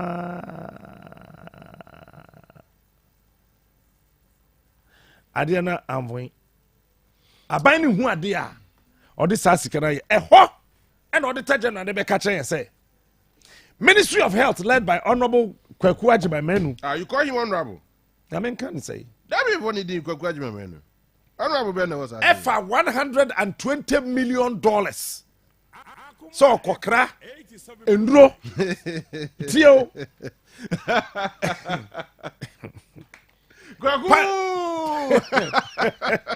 Paniana, ya wono. Paniana, mo wo, you know. My movie. ɔde sɛsɛsi yɛ yɛsi nnuro ni bi gu dɛm Aye. nti mo nkɔ wɔ de aka no Yeah. mo nkɔ na mo nkɔ I spy. Oh, I spy. tie o Over 1 million verses I spy. saa time de nnuro wɔ egu dɛm o ɛna Ministry of Health ɛsesa $120 million so ɔde kɔkra vaccines ɛde aba nnuro na ɛbaeɛ no 7.9 Kumasi. woka sika a yɛde tɔɔyɛ a ɛyɛ $38 million 38 million US okay dollars. Ministry of Health Chief Director bra ɛduro na wokɔtɔɔyɛ no deɛ ɛbaeɛ no nyinaa wankasa receipt a wode akyerɛ me Auditor General wode minister ɛne finance ministry kɛnɛfo atada no document na mode akyerɛ me no mogye tum sɛ moaspɛne 38 million ɔm sɛ ane sɛ saa de kyɛ da $81 million no wɔ he na ɔmomɛnsɛ no agyina hɔ We hear we any. obi atumi nya No, no we hear any. obi atumi nya no Akoma FM 87.9 Kumasi. enti wokɔkra obi yare o Obi yare. ɛyɛ yareɛ na ɛbaayɛ o ɛnyɛ yie sɛ nipa no wawu prɛko yareɛ na abɔ yɛn na wafa $120 million sɛ wode kɔkra duro 120 million no nso a 38 ɛho aduro na ɛbaayɛ $81 million na aka no ɛwɔ he a mo se ahe Ahe. Yedi. ɛhe fa ahe Yedi enu. yɛhu baabi a ahe afa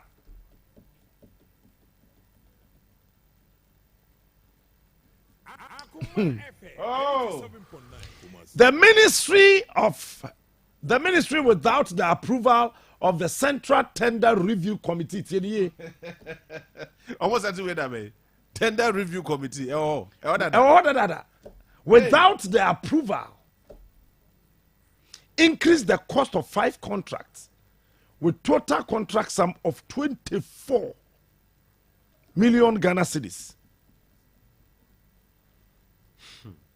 Contract na ye 4 million no. You see a variations. Project na moving from 4 million to 24 million. Yedi 20 million Ghana cedis at the account. 20 million Ghana cedis. Project na so wa hen so a. Kofi. I na me bo Kofi sa. So on the start here no problem. JB. Yes sir. Who may be a project no.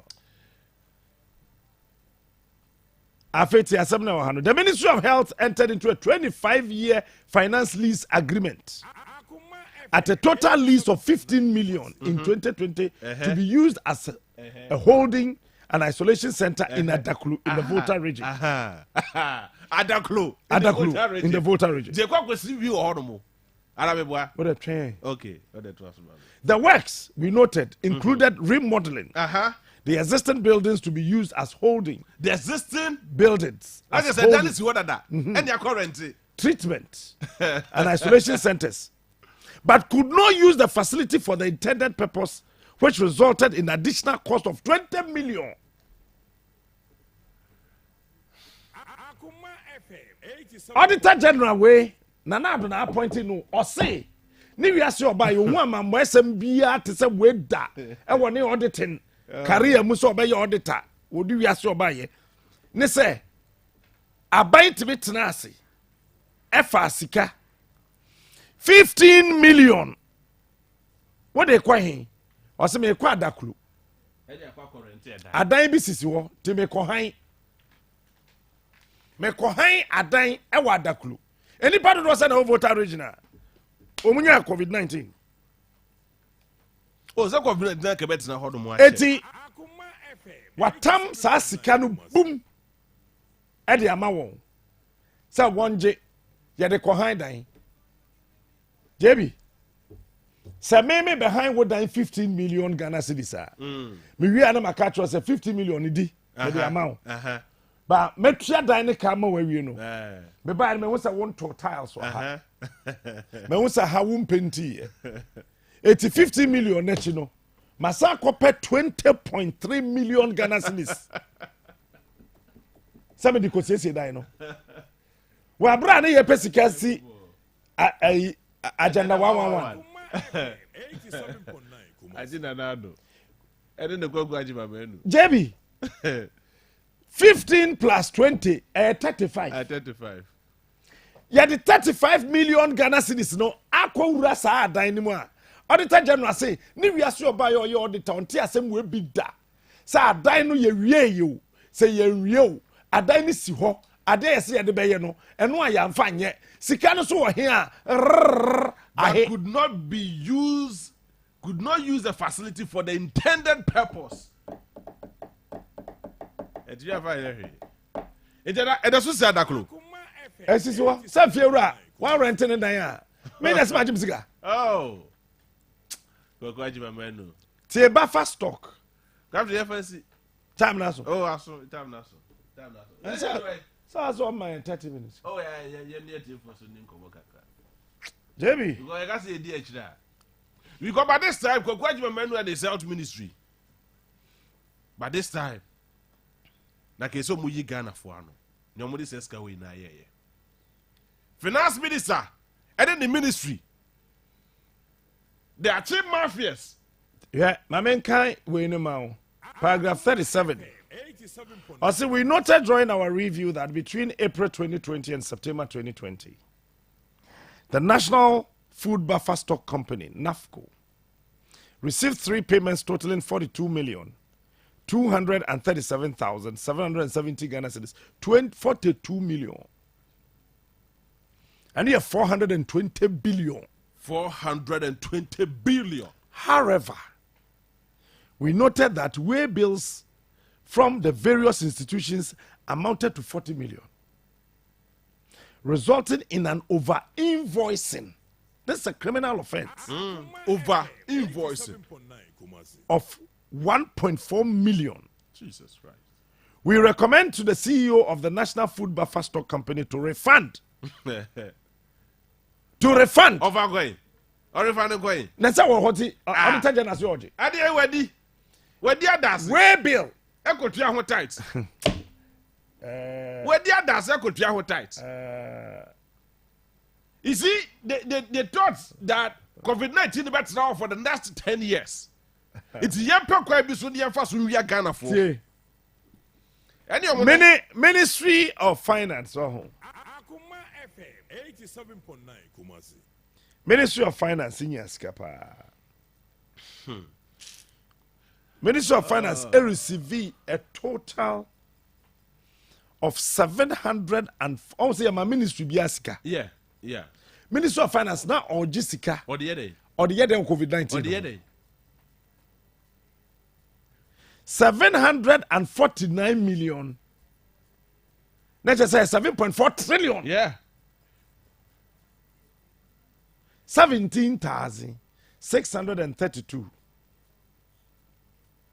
The Sasikano transferred from the Controller and Accountant General's Department. Ken Momra Mumbeyano said 249 million Ghana cedis transferred from the contingency fund into the Ministry of Finance COVID-19 response CD and dollar accounts held at the Consolidated Bank Stadium branch at one crime. Sikano modi yede. I say 3rd 26th March 2020. Yadi 21 million Ghana cedis modi yede. I see goods and services. Ministry of Finance. Goods and services, man. Ken ye or say goods and services. The same day, the same month, 31st March 2020, another 19 million Ghana cedis. And also somebody here then goods and services. To make kind of what just me JB. 4th September 2020, 40 million Ghana cedis. Money here then Goods and services. but that's it. Afei 4th first say 14th April 20 million Ghana cedis. Kind of that money here then Goods and services. Akoma FM 87.9 Kumasi. Then with us. Then You could feel why with us. You could feel. no, go be Jamie, baby, I yedru no ho. Baby, I yedru no. Young people do yet to me a mass animal way names. You don't people do. Debbie, baby, I yedru no ho. Yedru baby as I say. Ye di ye nine esisi form ye. National security there. I was saying, examining payment vouchers and other related records, we noted that the Ministry of Finance transferred a total of 65 million to the national security to carry out security operations during the lockdown and Operation Return Home. 032249035 032249036 032249037. Our review disclosed that the national security deploys security personnel to ensure that Ghanaian returnees placed under mandatory quarantine comply. 024311449 65 million. Baby, a Ghana for to pay up, and I don't know baby plant down. That is 65 million. A man post for the soldier fund say, Mufenjina has a hey, Ghana. Hey, Gaby, mpanimfoɔ sɛ kɔba sɛ bi a apra ketewa hu apra kɛse a na ketewa no wabobɔ nti bɛyɛ maame mobɔ Mami wie na security mobɔ kora because boss ɔse na ka mpɛ sɛ na sɛ mapa asɔre kɔ bebrebe paa na anum ade korɔ mepɛ sɛ mebɔ ɛbɔ mpa ya na amanfo bi boa meɛ na Nyankopɔn kunkum mpanimfoɔ no bi oh sir on say Nyankopɔn timi yi nipa bi mo ɔman bi ɛmo ɔman no ɛnka nkɔba no credit enti sɛ yɛyere ho bɔ mpaeɛ na mpanimfoɔ no bi ɛnwu a yɛnka nkɔ no yɛnya that is true afetie almost another 44 million Ghana cedis. Why for no National security. And somebody here. Yes, see, and no, yes, security personnel allowances. No, would try. Oh, Nyabutre. Contact tracers. Some for the Ministry of Health say, Ochia won't come and brosono. National security say, what Nyabutre, a fuel for security operations and ration of security personnel under the COVID-19. COVID the necrophobia dream ya won say. Senior, say we divide it. Nadmu. Ma make sure me calculator. We noted from our review that in 2020 a total amount of 26,763,000 was expended on the cost of food by the National Food Buffer Stock Limited, Ministry of Gender, Children and Social Protection, and NADMO for payment of dry food packages, hot meals for vulnerable persons, and transportation of food items to faith-based organizations. Faith-based organizations, sorry. Eti Roman for do metre en nuane dodo a aban de bra won sakan Pentecost metre Anglican metre Presby metre Muslimi for metre Ahmadiyya for metre 87.9 Kumasi. Where you different from you where you different from ukosoro ha ma menhwe Ministry of when you local government was a abutre ben ya bra why be afan Akoma ya renkoda why because I hear ya some ministry bi na wo hwe ma so dey from say gender and social protection wo so wo no aduane 11 million wo do no ma hwan ne hwan o de tobo enti sa 11 million no sa 11 million na wo so wo de no aduane no wo fa 11 na wo de 26 plus 26 say 37 million Ghana cedis. Divide 37 million by Ghana, you 30 billion. To assume Na chese aban say every day be o magana ni be 100 cities. How? Huh? Ghana. You see, but the thing was, they greater Kumasi, 3 regions of Anambra. And no granted near the entire regional. Ashanti region was just the greater Kumasi. Okay, so for instance, baby to say be a cross was me from one or more be I don't call Bobianco. Bianco. Manso Bibiano, at the end of could be on. General. Christian Health Association of Ghana. May some report to me Yanshas your way am you are going to media. On a good day. Maybe someone 57 million Ghana cedis no. Ministry of Health transfer Ministry of Finance transfer mom na dey the Okay. Have a payment to airlines. Airlines man. Airlines be the United Arab Emirates. Ethiopian Airlines. What's that? Evacuation of Ghanaians from various countries. I buy a tour ticket man or mobile you. Sana buy person say Ghana for now. No, obi ato the ticket or kwaba na wakoka na obano. Abana si won tour. On say tour ticket man omo. E de buy ye. Omo di 80 billion.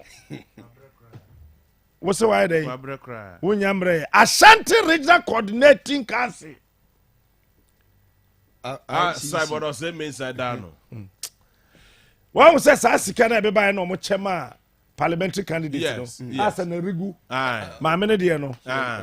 Or the better to no. Aye. Oh. When him secure about Ashanti region, 44 million Ghana cedis, and dollars. Ghana cedis. 44 million Ghana cedis. Yeah, Chedi. Okay, so just 3 costs per Damenko. Oh, say. Yeah. Oh, when you marry. Aye, but they've been come what 311 million Ghana cedis you are. Why? 311. Oh, okay. We have me. Hello, Bajo. Hello, Bajo. Hey. Be very fine. I'm there. Now you're there. Me and me blood pain, Capitan, oh, fat. Why go be any pa? Now, me come as a minister. One year seriously when she is so. Now, me bomb me papa Dr. Kamal before. Abaso, I want to go to Tua. Get a cheaper. Now, me share in she also. PC, which are promised in Charapa, none of the pa, also to PC or Bantima, the Chiado. The Utia, your papa, as me blood pain, Capitan Smart. Yes, sama wakani na.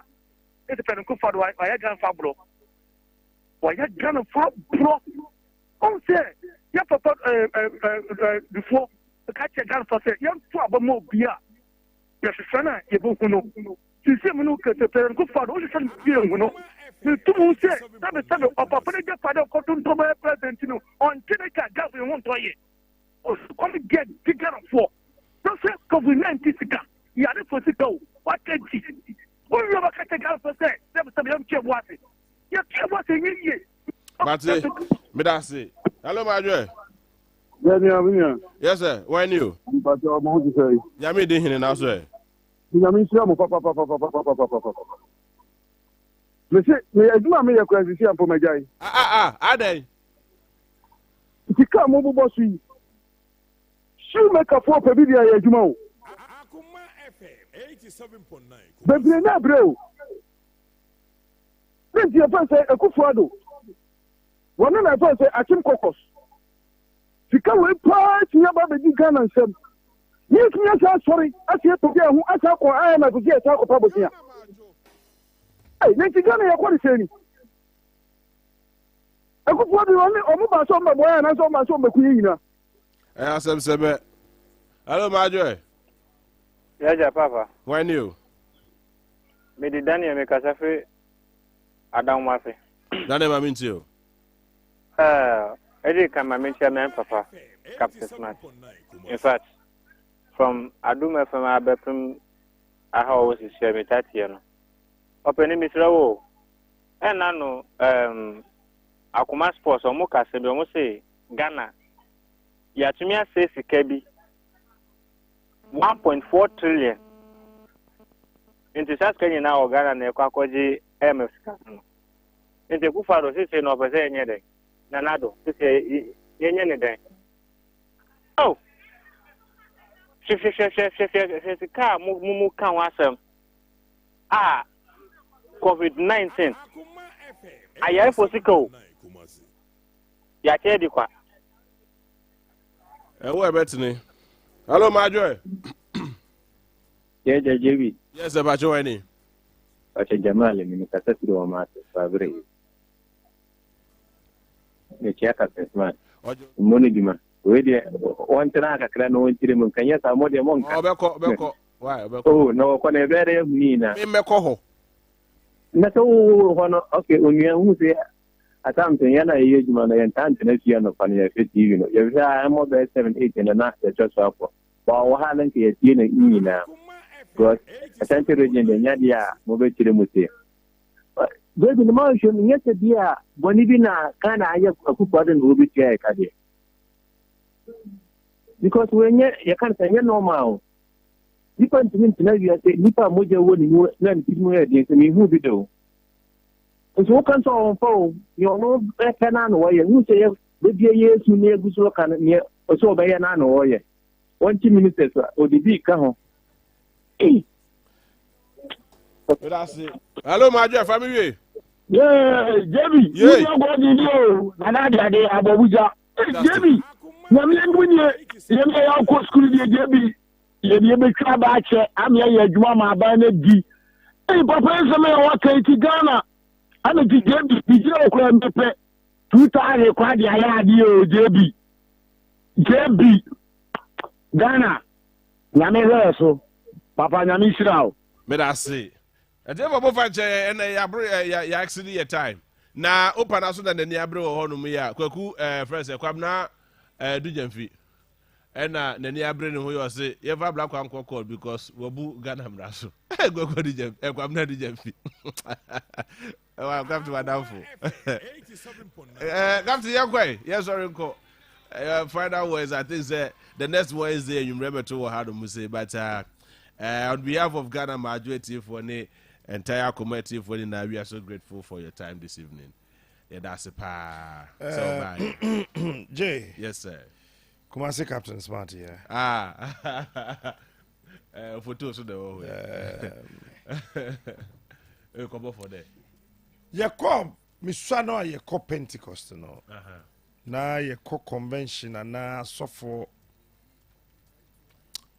a bompire no dina to say a person was Rafi Sroba. Na ya sofo no won nyumbia ya na oto. Na samre no wunya tese. Sa nyum no twegu ana chese Pentecost asofo mpanifo no ani abre. Yeah. Even ene nyina no sanet. Nyum no say nyame atete nani mu no. Nam Pentecost to me so share a sorry ase no or tesa na de yin so or den century ni to minjuma di wasem kan no echi saimru samtum sanyare wahru nyanewufo ya wanwade siu jata no dum jatum sa Pentecost to me no etisa ene ni danyina aw eradie ye me so sa dwom no also say siu jata no enjata bebre wa membu we ma ji siu ano Debbie, menye sure so bia wo memu ha. Obeti be gina bonte no aka metana na do. Metan pipi. Why no beti me aka? Obia ni ho. Na do nye nipa bone ba kokora, onye nipa bone one mpo. Ba woni the problem. What is saying? Wan fa nyansafo ntwa ne ho anhia. Oh. Because sometimes me one say then another me I know. Okay. Time obey Attorney General. Yeah. Basis obey Foreign Affairs Minister. By MPP flag bearer 2008. Yeah. Yay. Samba biom. This is not the Nanado I know. As a baby for be abeshenimu. Any panel do one chan who share no amwa. No. Now watch this. I didn't know be asking on pumpkin for yata, including MPP MPs. No say onye. Send them a was here. Oh yeah. Who come in Facebook wall? Me share that trotto. Me say. Nanado can never sack his cousin Kenoforiata. The reason is very simple. The reason is the pictures are to work on. Who come in Facebook wall when we are Captain Smart Abehu. That between 1969 and 1972. Okay. Edward Akufo-Addo and Nanado Papa. Yeah. As a ceremonial president. And Jones Oforiata. Jones. As finance minister. Oh. The same Kaboyao, they borrowed so much that the then government was saddled with debt. Fast forward to 2017, William Akufo-Addo, son of Edward Akufo-Addo, Ghana State President under the Fourth Republic, and Ken Oforiata, son of Jones Oforiata, Ghana's current finance minister, have also borrowed to unsustainable levels. All right. 80. Nanado Papa, Tamodi president. The best tradition goes on. Any Jones of Foriata now, the finance minister. One Bobby Siam Ghana economy bugum se kukuro. Between 1969 to 72. Enna Obiaba. And so be do Obia Papa position. Edward Ba William AD president. Jones ba Foriata, also Foriata so the once Bobby say be a gumsa. The Ghana to say a year friend is a Gihog distilleries and Akiaton. I don't want to believe that there's a generational conspiracy. There is. I don't want to believe. Oh, there is. That there is a generational conspiracy. Of course, there is. The best tradition goes on.